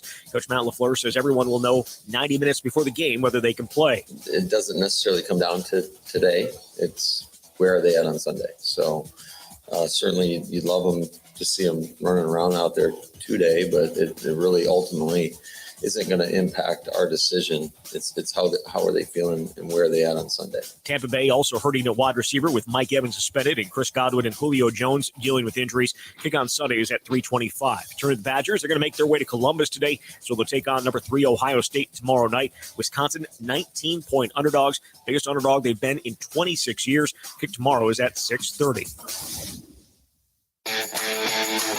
Want to save even more at Fleet Farm? Well, now you can with Fleet Rewards. It's free to sign up, and there's no credit card required. Using Fleet Rewards is easy. Earn points every time you shop.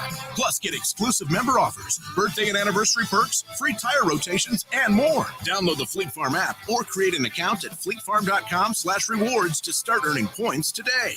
Fleet Farm, proudly serving the Midwest since 1955.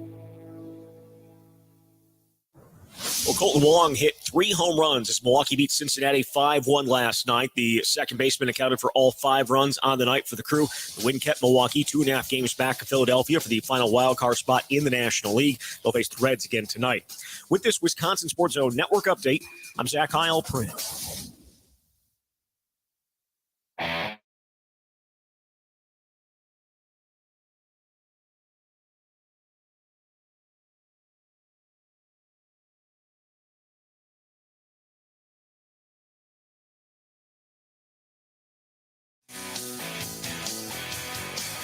Welcome back.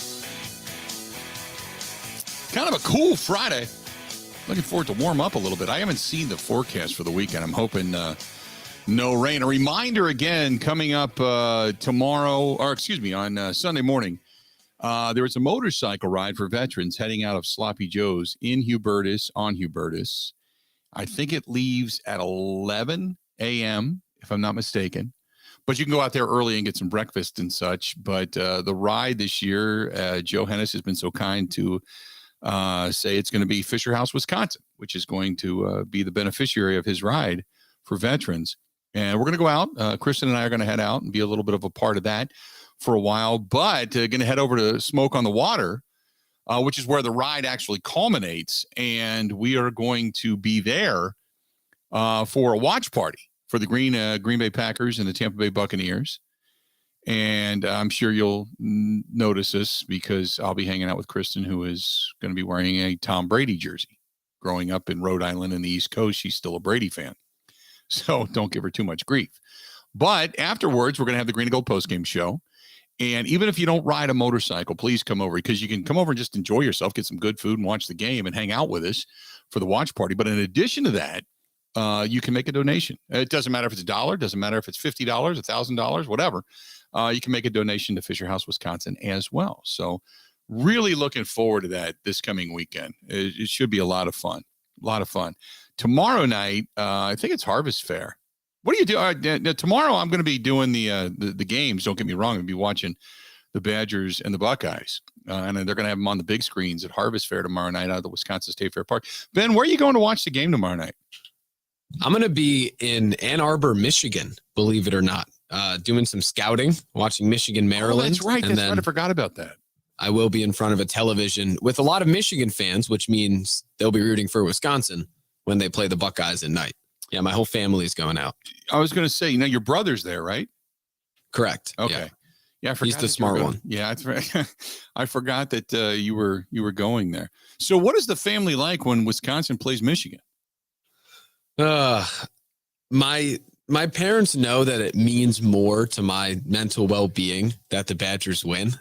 One of those deals. My brother's a big basketball fan, more so than football. Okay. So in basketball, they kind of want Michigan to win more than Wisconsin. Gotcha. I don't know. They tell me they still root for Wisconsin, but I know that they want us both to be happy.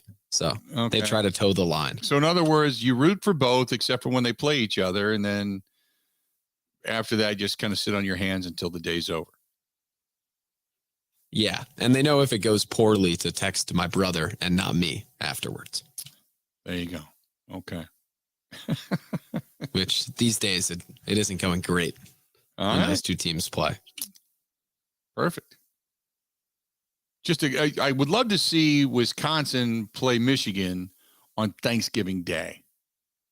So the Ben Kenny household would just be a shambles.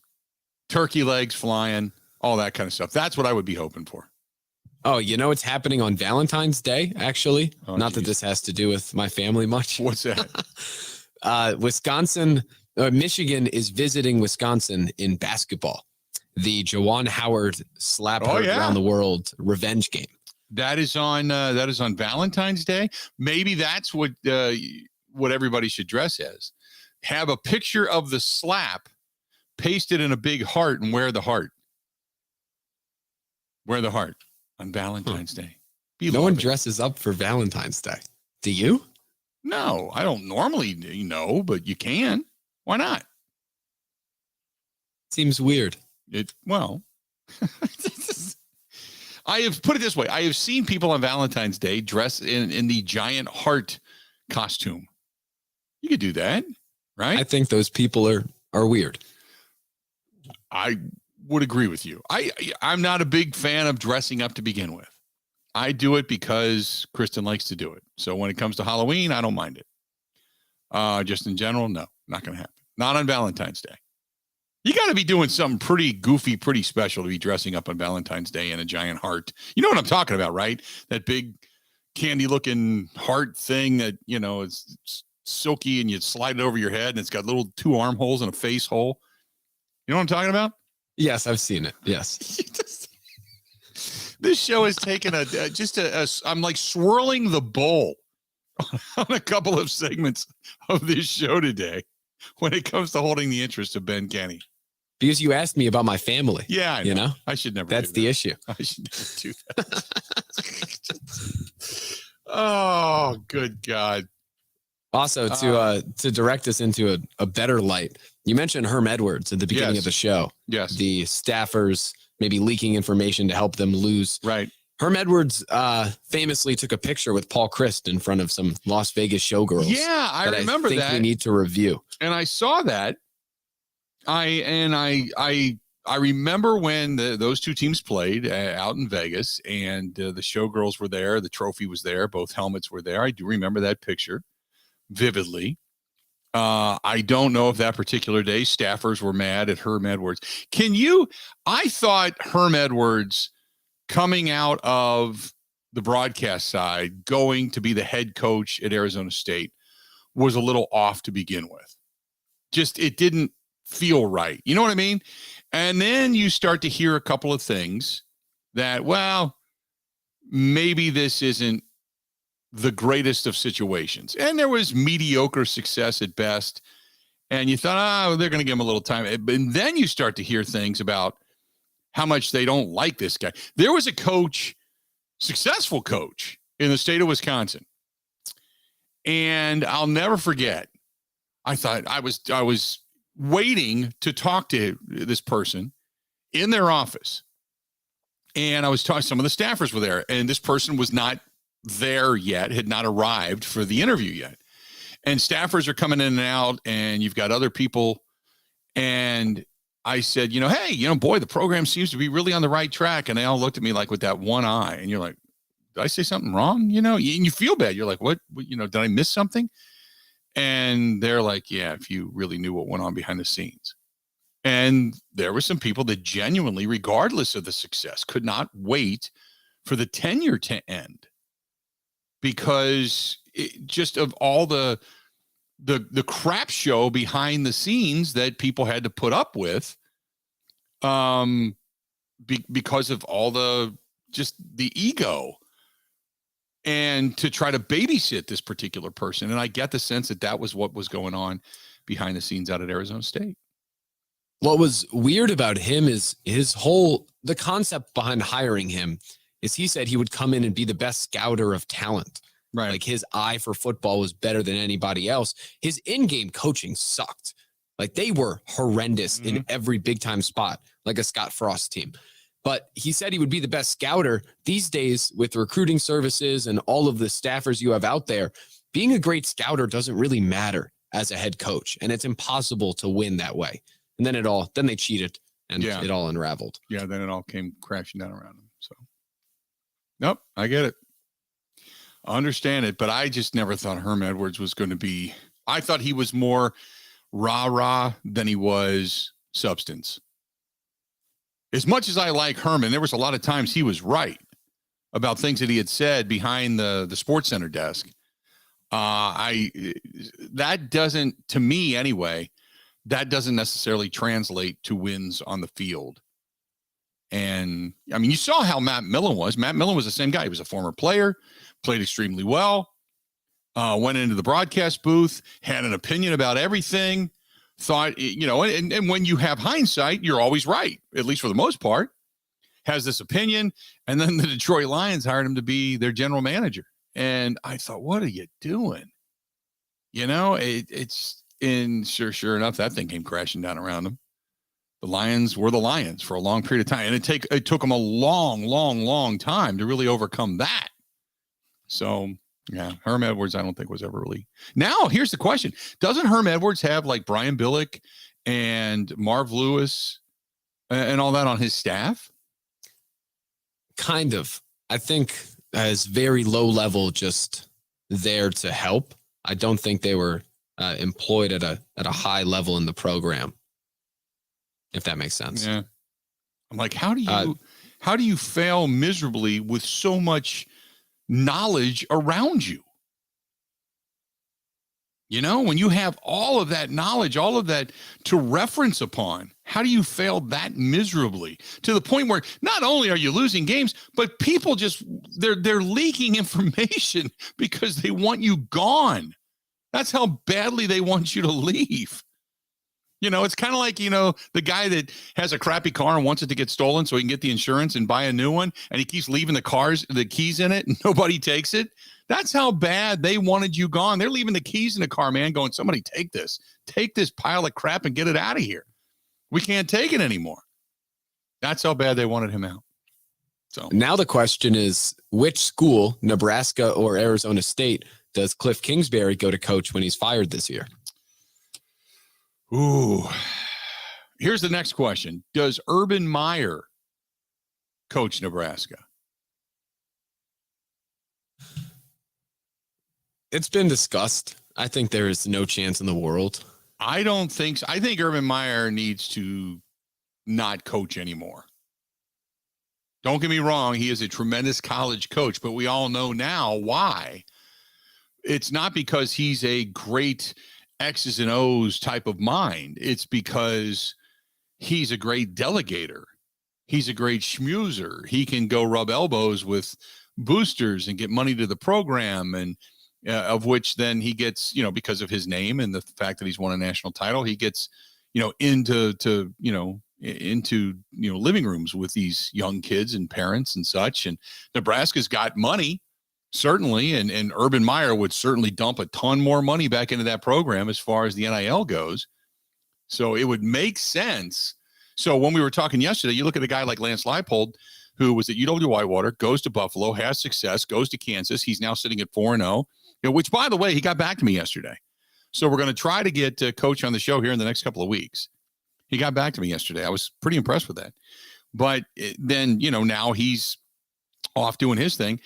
So do you take a guy that's climbed the ladder, that's looking for major success, his first big program, big major success? Or do you take a guy that has a lot of warts, and I mean big warts, but he's also got a national title, and he can bring you money. He can bring you boosters. He can bring you cash into the NIL. He can bring you recruits to possibly put your program back on the map as legit. Which direction would you go? If you're Nebraska, I think all the students down there don't give two damns about the warts that Urban Meyer has. I think they want him desperately down there right now. Let's do this. We're going to go ahead and take a quick break. When we come back, all Packers all the time. Mike Clemens going to be joining us. Hang in there. A whole lot more of the Bill Michaels Show coming up right after this. This is the Bill Michaels Show on the Wisconsin Sports Zone Radio Network. Gina Della from Pella here. Wayne Larrabee and his wife Julie took advantage of our wide range of beautiful wood designs that can be painted, stained, or unfinished to complement any decor. We have a lot of windows in this house. You match the craftsmanship of the woodwork around those windows to a T. That's a talented group of people doing that. We like our wood tones, and so the ability to have wood tones some places and the white windows others, it worked really well for us and allowed us to have exactly what we wanted. Pella's team of expert installers always provides service of the highest quality, starting with an in-home consultation and ending with no hassle or mess, leaving nothing but perfect results that stand the test of time. We have the best wood warranty in the industry to prove it. There's no reason to wait any longer because right now, put no money down, make no payments, and be charged 0 interest for up to 24 months. At Pella Windows and Doors of Wisconsin. Get started today at PellaWI.com. Expires 9/30/2022. Certain restrictions apply. See showroom for details.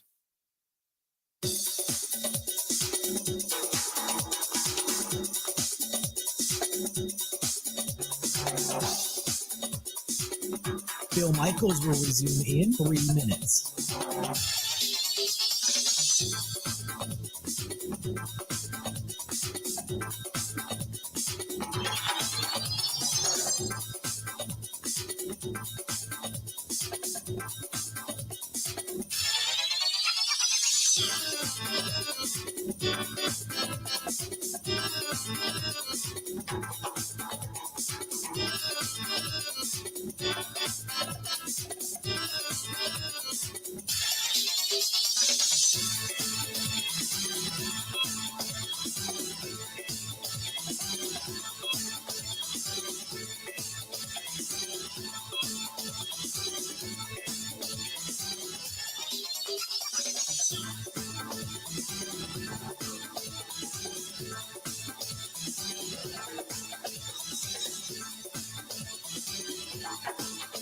Bill Michaels will resume in 2 minutes.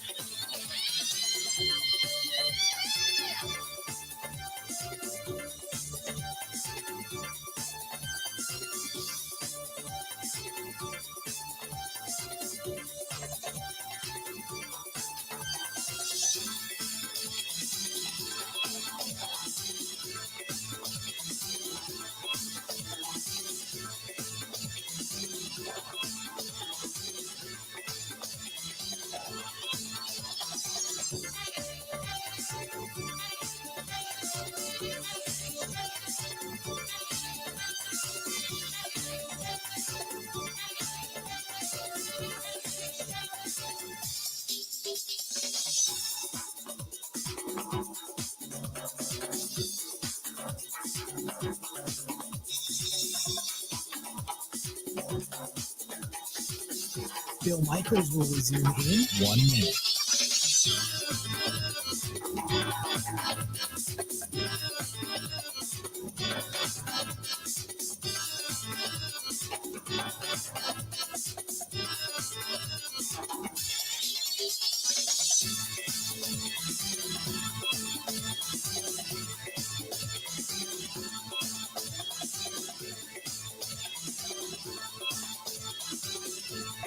Bill Michaels will resume in 30 seconds.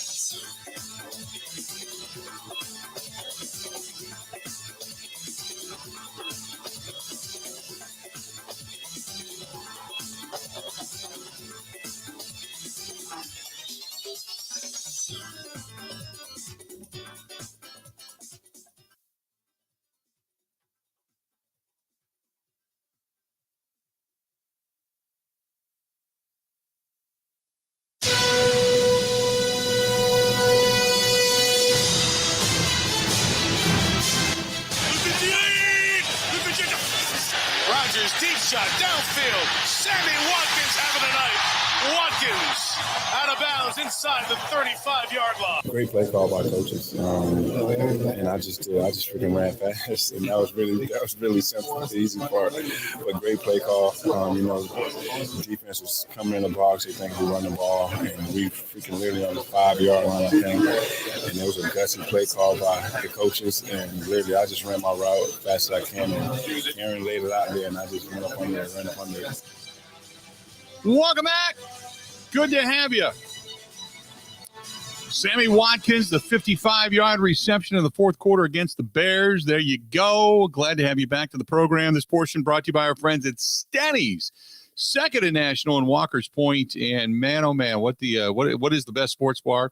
All over the joint, that's Stenny's, hands down, without a doubt.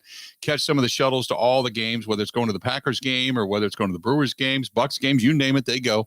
Stop in and see our friends down at Stenny's. Also, Mike Clemens, brought to you by the Bay Motel Green Bay. Quiet, cozy, comfortable. Go to baymotelgreenbay.com. That is baymotelgreenbay.com. Mike Clemens joining us on the hotline. Michael, how you been, buddy? Good, sir.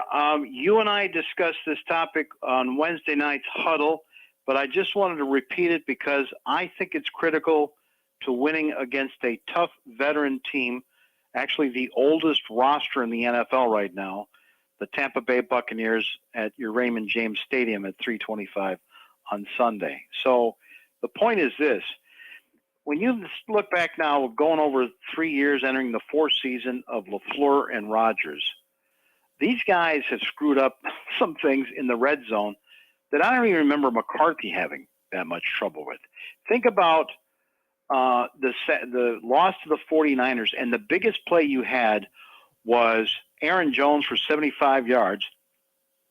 And, if Rodgers maybe had thrown the ball better, it might have been a touchdown because the way Aaron Jones had to turn around and catch the ball to go 75 yards. And then the series breaks down.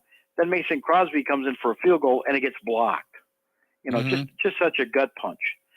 Think about this play this past Sunday night against the Bears, where you're up, you've already secured a win, but during the timeout when they were reviewing whether the Bears had scored, LaFleur first went to Joe Barry and said, "Hey, start thinking about a 2-point defense," and then the next thing he did was, "Hey, let's start thinking about the next offensive drive. What's something that we could come back and surprise these guys with?" And he confers with his offensive coordinator, his receivers coach, his receivers, and they come up with that big 55-yarder, beautiful play to Sammy Watkins. And it worked in part because they had been running the ball so much, then the play action worked. And yet what do they end up doing? They end up coming away with a short field goal. And then I see Rodgers come over to LaFleur, and he's pretty upset, even though they're going to win the game, but he's got a lot of questions like what happened, why didn't that work? And I see that this is a breakdown. We've got the Bears on their heels. Why couldn't we get a touchdown with the way we were rolling and have to settle for a stinking field goal? So I asked Matt LaFleur what happened on that situation. I think we had a penalty, if I remember correctly, and Certainly, anytime you get, it's tough to overcome penalties at any point of the game, but in particular, you're talking the red zone. Those are tough plays to overcome. You know, we definitely wanted to keep the ball on the ground to let that clock, hopefully expire as much as possible. And who's got their phone in here? But it's just, you got to make sure that you're on top of your game when you get in those critical situations, and we can't have penalties. Well, you're right about penalties. You can't have penalties, but I don't think they had a penalty. Correct me if I'm wrong. The Packers did not commit a penalty in the entire quarter. As a matter of fact, what they were doing is they were calling timeouts. Now, there was one of those plays after the 55-yarder to Watkins, and then an 18-yard run by Aaron Jones to get into the red zone, where then they started having one look like it could have been a delay of game, which might have been why LaFleur called a timeout, but that's probably what was ticking off Aaron Rodgers, because I asked Aaron, hey, great pass to Sammy Watkins. That's the best-looking play you've had really so far in these first two games. But what happened? Why couldn't you guys convert once again in the red zone? Yeah, we called a timeout on third down instead of getting out of the huddle a little quicker. We had a really good play called that had a high percentage of being a touchdown, and we just didn't give ourselves enough time to get that play called. Came back with a similar play on the third down after the timeout, and they played different coverage and, kind of got off of it. But Allen ran a good route, so I was just disappointed we didn't get 7 there, but took it to a 3-score game and put the game out of reach. Is there any difference between a drive where you're moving the chains for 10 plays or one where you have a huge explosive play and then you sort of reset? Not necessarily. It's when you hit a big chunk play, I think you maybe expect the percentage of scoring a touchdown in that situation to go up. But that was nice. I mean, I enjoyed the call there. Sammy ran a great route. I threw a tight wobbler that, didn't slow him down too much. And that was good to get some points and get out of our own shot of our goal line. Obviously, the big stop by our defense and put the game away. Well, speaking of the defense, Mike, we were talking a little bit earlier about Quay Walker, and Eric Baranchek was on earlier this week talking about Walker and trying to, kind of get past the mental side of things and be able to just play with instinct. And some of the things that he's doing are really good, but he's also getting some plays downfield. So the question is this defense, as we put it, first of all, they got a big matchup coming up with Tom Brady and company, but is this defense starting to click? Yeah, and Eric does a great job of breaking down tape for us as a former player. He's done some coaching, and he pointed this out. Like, all right, first of all, you look at the stats, and Quay Walker and Devondre as inside linebackers, as the tendency are your leaders of tackles, and everybody looks through all pro glasses to Devondre Campbell as the captain out there and running the defense.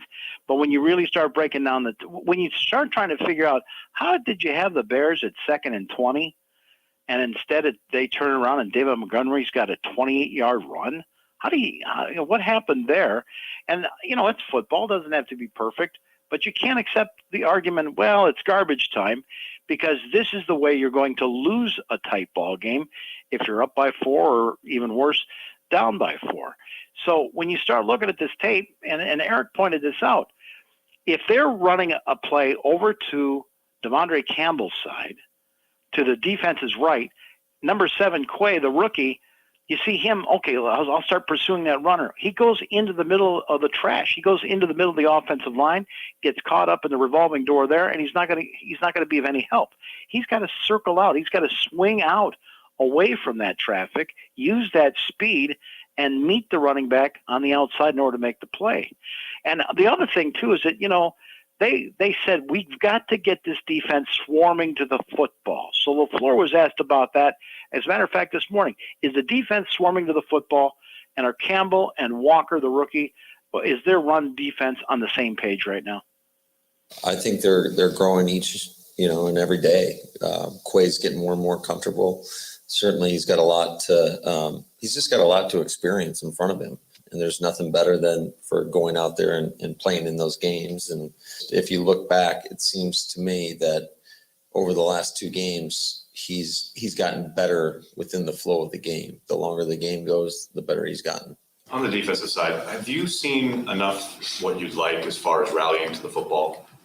Yeah, I think it can be better. I think we've done a nice job. I would say that it was really strong when we started out in training camp. And I think we just got to continue to emphasize that as a staff and point it out when it's not up to the standard. And our guys understand that, because last week was a great representation. If somebody misses a tackle, you need somebody else there to make that tackle. And so that minimizes the effects of a missed tackle. Mike, the defense, horrible in that opening drive against the Bears. Not great in the last couple of drives to end that game. Everything in between, it looked like all of a sudden they were world beaters. They could tackle. They were gang tackling. They could hang on. But it's like the missed tackles come in bunches, man. Yeah, and I'm not going to pretend that I better look at this tape than either one of Goody's scouts or any of the coaches on this Packers staff. So you asked Joe Barry, the defensive coordinator, about this situation. Is the rookie, linebacker Quay Walker, is he taking bad angles? And he says, no, we're grading this as missed tackles. Listen to how many missed tackles he graded on 2 of those big runs the Bears had Sunday night. Bottom line, football is a contact tackle sport. And if you miss tackles, you're going to give up runs. We did a lot of good things the other night against Chicago, but that was probably the one thing that I was most upset with, when we came in after the game was, specifically there, the opening drive, and then that 8th drive of the game. We missed a total of 9 tackles on 2 runs, and they gained 55 yards on them. So, I think that's obviously something that's got to improve. We got to do a lot better job with that. How dramatic that drive ended with the great play by Quay on the 3rd and 6, tackling Fields, which led to the 4th and 1, and the great effort by our defense, stopping them on the goal line stand. It really should never have gotten to that. You give up 55 yards on 2 runs in a drive. That's not good. Let's do this. We're going to step away, take a quick break, talking with Mike Clemens. He's joining us on the line, our Packers insider, and with Sirius NFL. Good to have him on board. Tomorrow night, before I head over to a Harvest Fair to watch the game, watch the Badger Buckeye game, heading downtown, Calderon Club. That's where we're going to go. Been hankering for a while. Going to get down there, say hi to Gino and the staff. Absolutely going to go down and hang out, and I've just been craving it. So going to go down, do a little Bill Michaels, also get a little eggplant prior to. They pair that up with Cider Boys, by the way. But if you're looking for the best Italian food, Old World 3rd Street, right there, downtown Milwaukee, right across the street from the Hyatt. Stop down, tell them we said hi, or get the authentic Napolitana Pizzeria stuff from San Giorgio's. Great stuff over there as well. Either place, you can't go wrong. And if you're down there tomorrow night, I'll see you down there tomorrow night. Stay tuned. More of the Bill Michaels Show. More of Mike Clemens coming up next. Covering Wisconsin sports like a blanket. This is the Bill Michaels Show on the Wisconsin Sports Zone Radio Network. Are you a gold breaker? Play your favorite games at Potawatomi Sunday afternoons now through September, and you could win your share of $1 million in prizes. Break the code, win the $10,000 top jackpot, and everyone playing slots also wins a prize. Anyone can win on any machine again and again. Do you have the golden touch? Gold Breaker, only at Potawatomi. Visit paysbig.com/goldbreaker for more. Must be 21 years old and a club member to play.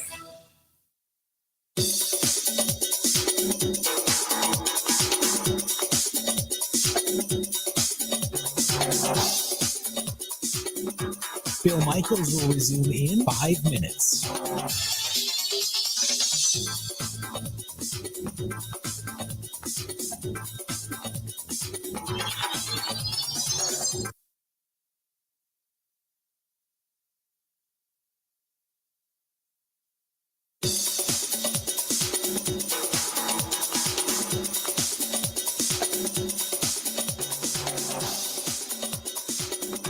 Bill Michaels will resume in 5 minutes.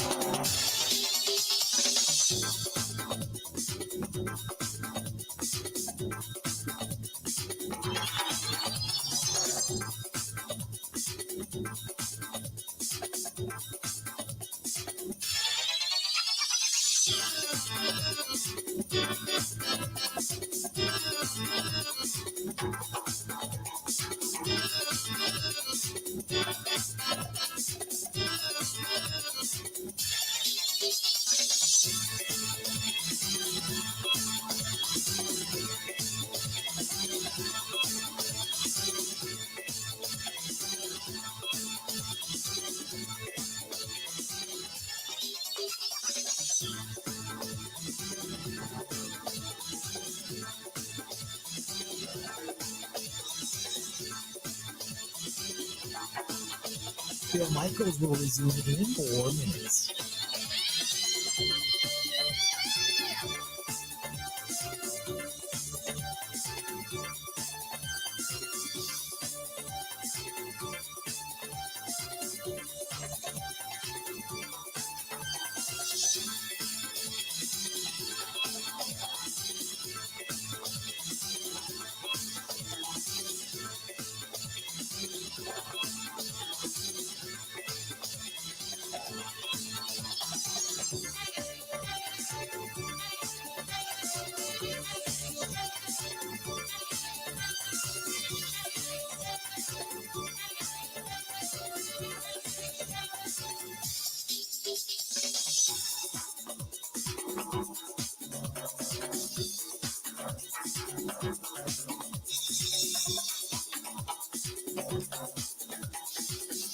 Bill Michaels will resume in 3 minutes.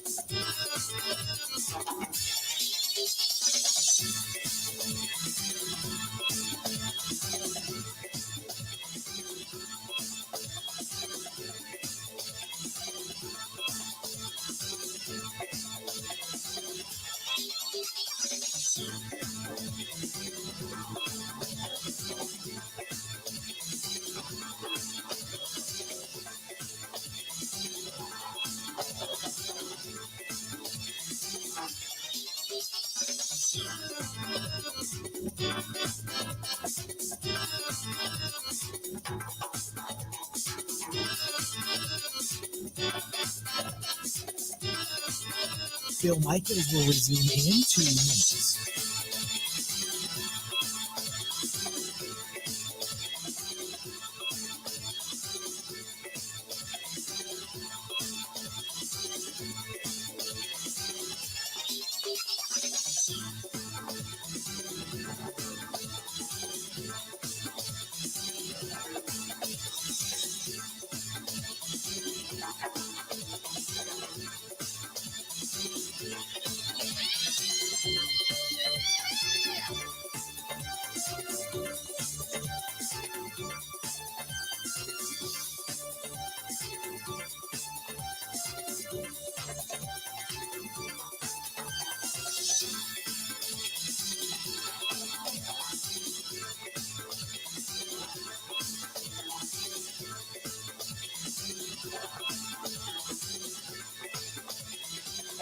Bill Michaels will resume in 1 minute.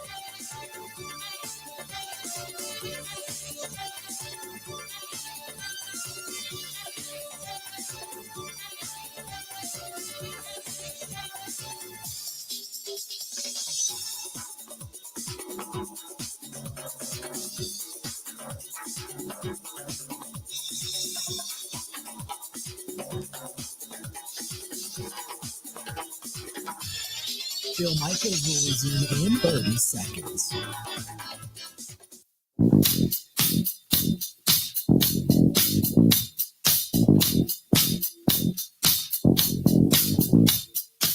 You know, you want it to be the best you could be, really not just for yourself, but for everyone around you, for the whole team. Everyone's counting on you to be, you know, a great player. You know, we got to reach a higher level on offense. That's part of what our responsibility is. Another one bites the dust. Another one bites the dust. Welcome back to the program. This portion of it brought to you by Boondocks Barbecue Burgers and Brews, Stonebank, Wisconsin, right there on County Road K. Great salads, too. Their buffalo chicken salads, fantastic. Stop out the Boondocks this weekend. You can catch all the games on the big screens or just enjoy the atmosphere and the good people that are out there. Boondocks Barbecue Burgers and Brews. Conomowoc, Wisconsin. Welcome back in, Mike Clemens, joining us on the hotline. So, Mike, you get a little bit there of Tom Brady, and the Bucs offense obviously needs to do a little bit better job of controlling the football and putting it into the end zone. Tom Brady smashing Microsoft Surface Pros and everything on his sideline. And that's competitive fire. It would be petulant and a baby if Aaron Rodgers did it, but Tom Brady does it, and that's the GOAT. That's getting rings, man, Well, and I'm just grateful that the other number 12, Tom Brady, finally spoke to reporters. Because his questions, he took 3 or 4 questions at postgame after a game that they won over their rival, the Saints, that lasted 1:49. And whereas when we talked to Aaron Rodgers in his locker the other day, he took 29 questions. And so, he's answering every question that might be on the fans' mind, might be on the media's mind. And, I know, no one's been doing this longer than Tom Brady, but finally he answered some questions. And one of them was this. So, people need that Bucs-Saints rivalry is probably one of the most underestimated in the league. Those two teams, they're good teams. They've been good teams for a long time now in the same division in the NFC South. And when they get together, it's a battle. And so that's part of this situation with Mike Evans, Marshawn Lattimore from the Saints, the defensive back. This is like the third time these guys have been at it. And then you see 45-year-old Tom Brady out there kind of stirring it up, and Mike Evans essentially coming to his defense to cut in before some of these Saints, start circling around the quarterback, and they get into a fight. So then the next day it goes to the league office. And so there's a guy there that's been in this job now since 2016. He is the vice president of rules and policy administration. His name, John Runyon Sr., the guy who was the offensive lineman for like 14 years with the Philadelphia Eagles, who happens to have a son who's currently playing left guard for the Buccaneers' next opponent, the Green Bay Packers, John Runyon Sr. at left guard. So you got everybody in Tampa Bay saying, oh, see this guy here, he took away our best, receiver. And it's like, no, clearly this guy should have been ejected and should be serving some kind of suspension. But maybe at the bottom of the line is Tom Brady as the leader. Maybe you need to do a better job controlling your emotions when you get upset during a game? Yeah, I could, I can always do better. I can always obviously do better as a quarterback and not let my emotions get the best of me. Sometimes they do. It's a emotional sport. It's an emotional game. And we're all out there trying to do the best we could do. And you're right. I think there's a frustrating part, I think, for all of us when you get a little older and you expect it a certain way and it doesn't go exactly the way you want. So, but that's it. That's the way it is. And, I got to do a good job as a leader to be at my best, regardless of how I feel about a certain situation. Mike, it's interesting because you're talking about two different quarterbacks who have a lot of different successes, but also they look at things a little bit differently when it comes to preparation. Aaron Rodgers, up until last year, really has always been at the OTAs, the mini camps and such. And Tom Brady is still, even though he did take some time off for some personal reasons, we now know why, but he's a guy that, has tried to work with his wide receivers continuously, whether it's renting out a high school field or just trying to get into camp early and practice early, where Rodgers kind of said, hey, I'm not going to worry about it. I'm going to let Cobby coach him up. It's just two different approaches. Yeah, you're right. I mean, that is Brady's reputation. But one big difference between Rodgers and Brady is, all those remaining years in New England, I don't remember Brady working in a brand new young receiver. I remember bringing in Randy Moss. I remember bringing back Gronkowski year after year.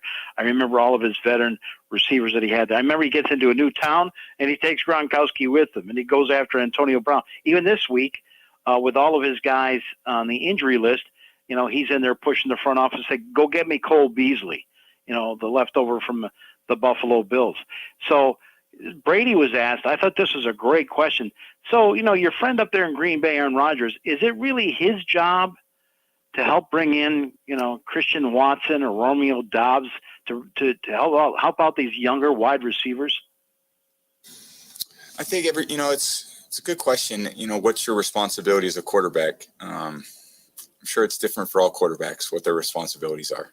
So I think as an older player, you've got to, it really comes down and speaks to ultimately what the goal is to win the game. And to win the game, you got to score points. And that goes back to a lot of things we talked about. How do you score points with young receivers? I don't know, man. A lot of it's up to the young receivers, what they're able to do. I've been in situations with a lot of young players, and it's a challenge because, they don't have the experience, but maybe they have a lot of other things. So we're all challenged, I think that's just the reality of playing sports and being in football. Every team is challenged with different things. And some guys have young, let's say, receivers, but veteran secondaries. Some teams have a veteran receivers and a young secondary, or you may have a veteran secondary and young linebackers. I mean, not a lot of teams are going to have veterans at every position that are healthy all year. So just got to try to keep managing it the best way you can. If you're the quarterback, try to figure out how to win the game, because that's why we're all here. Talking with Mike Clemens, our Green and Gold insider. Mike, with the young guys, they've not had a lot of impact, but what they've done, at least in the last game against Chicago, I'm going to be interested to see how they're used in this game, is a lot of movement, a lot of motion, a lot of decoy, if you will, to see which way the defense is going to lean. Yeah, and this is why Goody brought Matt LaFleur to Green Bay along with Mark Murphy, because it's that Mike Shanahan, it's that Sean McVay misdirection, triple fakes, jet sweeps, all that stuff.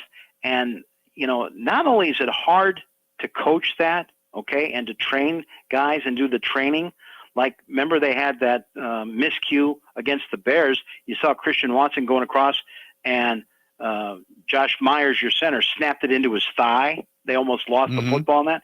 All that coordination. Adam Stenavich is the offensive coordinator. So maybe this is one of the reasons McCarthy didn't do that. Because you know what? To do that Circle Soleil stuff in your backfield, that takes a coach's a lot of extra time to just draw that up, much less teach it to the players, to rookie receivers. So he's asked, is that more complicated than it looks? No, there's a lot of game planning that goes into that, just as far as what we call creating consternation for the defense. You kind of want to keep the second level players on their toes, make them look sideline to sideline instead of focusing on what, the downhill stuff and their keys.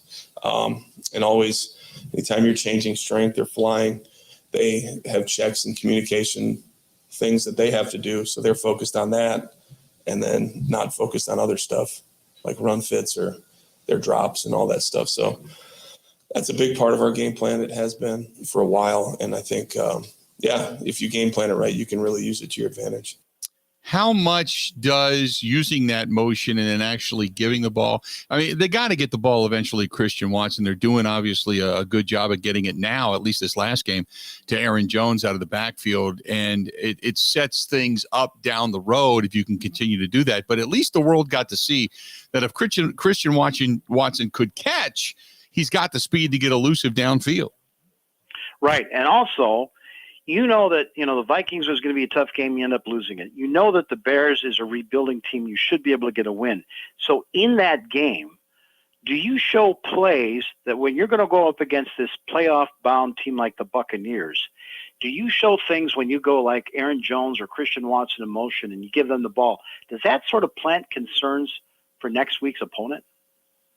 Yeah, it definitely does, because you want to make them defend the entire field, from sideline to sideline, from the line of scrimmage all the way, for the deep balls. And that's basically what you have to do to be effective in this league, because there's a lot of good players, and you just got to keep them on their toes.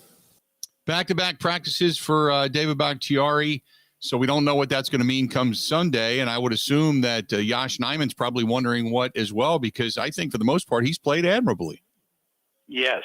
Here's another thought. And you know what? LaFleur even kind of went into it a little bit yesterday. So in that Bears game, you're actually thinking about the Buccaneers game as well. The next thing is, why did they launch all of those runs against the Bears? A, because they thought they could win the game that way. B, because they probably knew they could get Elton Jenkins on the field. So LaFleur was asked yesterday, if you got a guy with a bad knee, wouldn't he rather run block than pass protect? And LaFleur's answer was, I think you could survey all of the offensive linemen in the NFL, and they would all rather run block than pass protect the very next play. And then you start talking about how Josh Nijman continues to grow at that left tackle position, and he's just huge at 6'7". Is he becoming one of the more like athletic offensive tackles in the NFL? No, he's up there, definitely, with as far as the physical tools and stuff like that.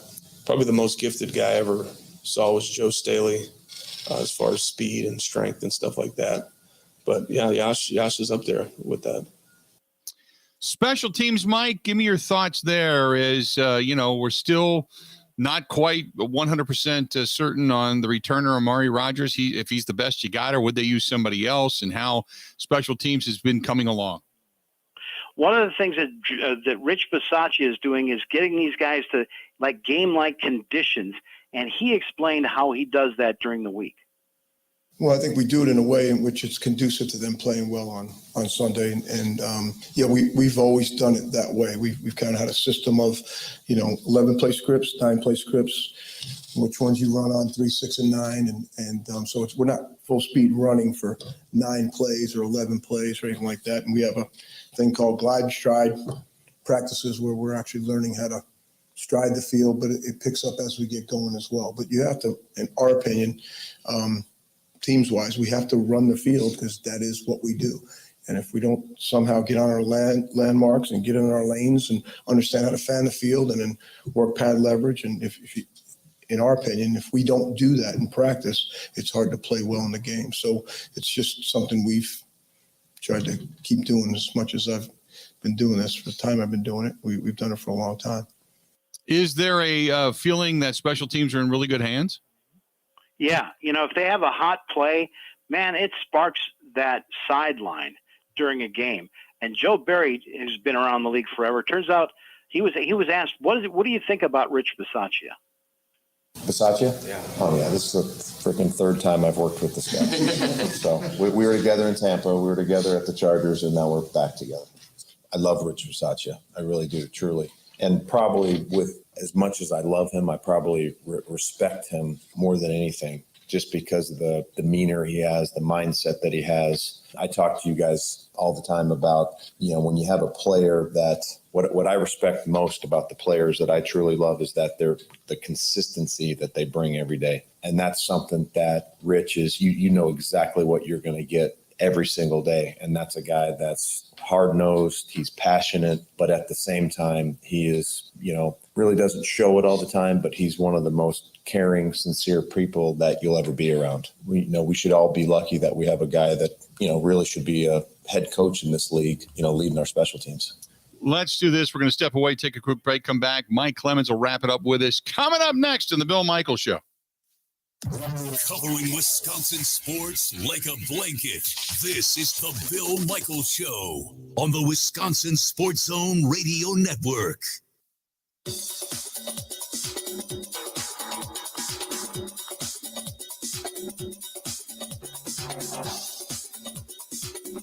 Bill Michaels will resume in 3 minutes.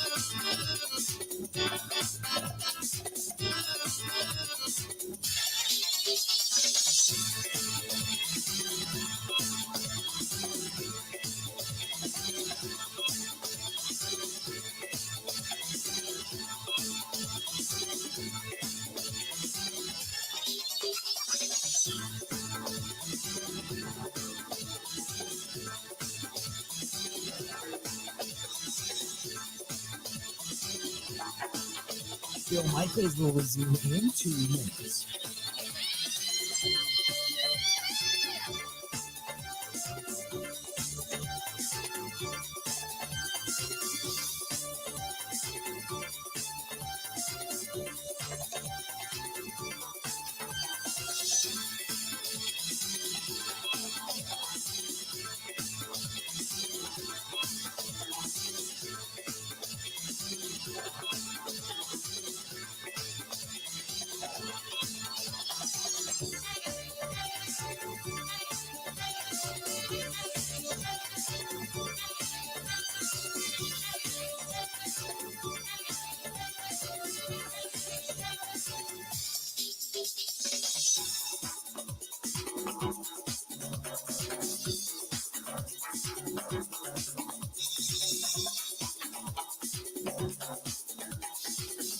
Bill Michaels will resume in 1 minute.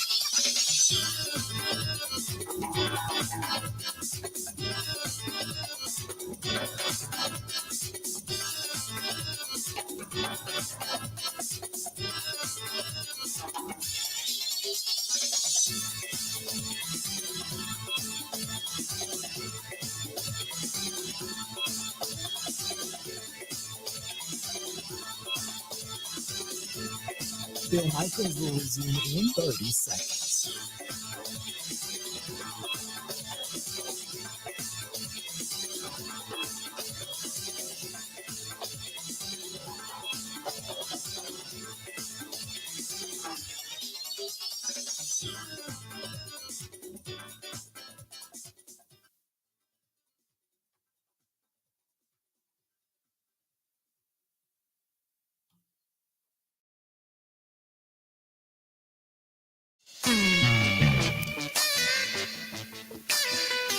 Are you feeling nostalgic at all that this may indeed be the final time that you and Tom Brady and your teams face off against one another? Not really. I have a lot of respect for the history of the game and my part in it. And the game will keep going long after Tommy and I are done playing. The words of Aaron Rodgers, Tommy and I. Mike Clemens, welcome him back in. And this is a little nostalgia when you think about it, Mike, because, you know, this might be the last time we see what is considered to be technically one of the greatest quarterbacks and then one of the most decorated quarterbacks to ever play the game on the field together. Yeah, and a friendship that started at the Kentucky Derby. I mean, Brady started going there, and then, you know, Rodgers thought, well, hey, if Brady's doing it, that looks like a cool thing. I'll take Randall Cobb and Clay Matthews down, all that. So they would get together there every year, and then the golf thing turned out after that. And then Brady was asked, you know, what do you think about Aaron Rodgers, you know, as a quarterback, you know, at this stage of his career at 38 years old? He's an amazing player, has been for a long time. So I love watching him play, and you know, he's from California too, so I feel like we always have a little bit of a connection. He's an older guy now.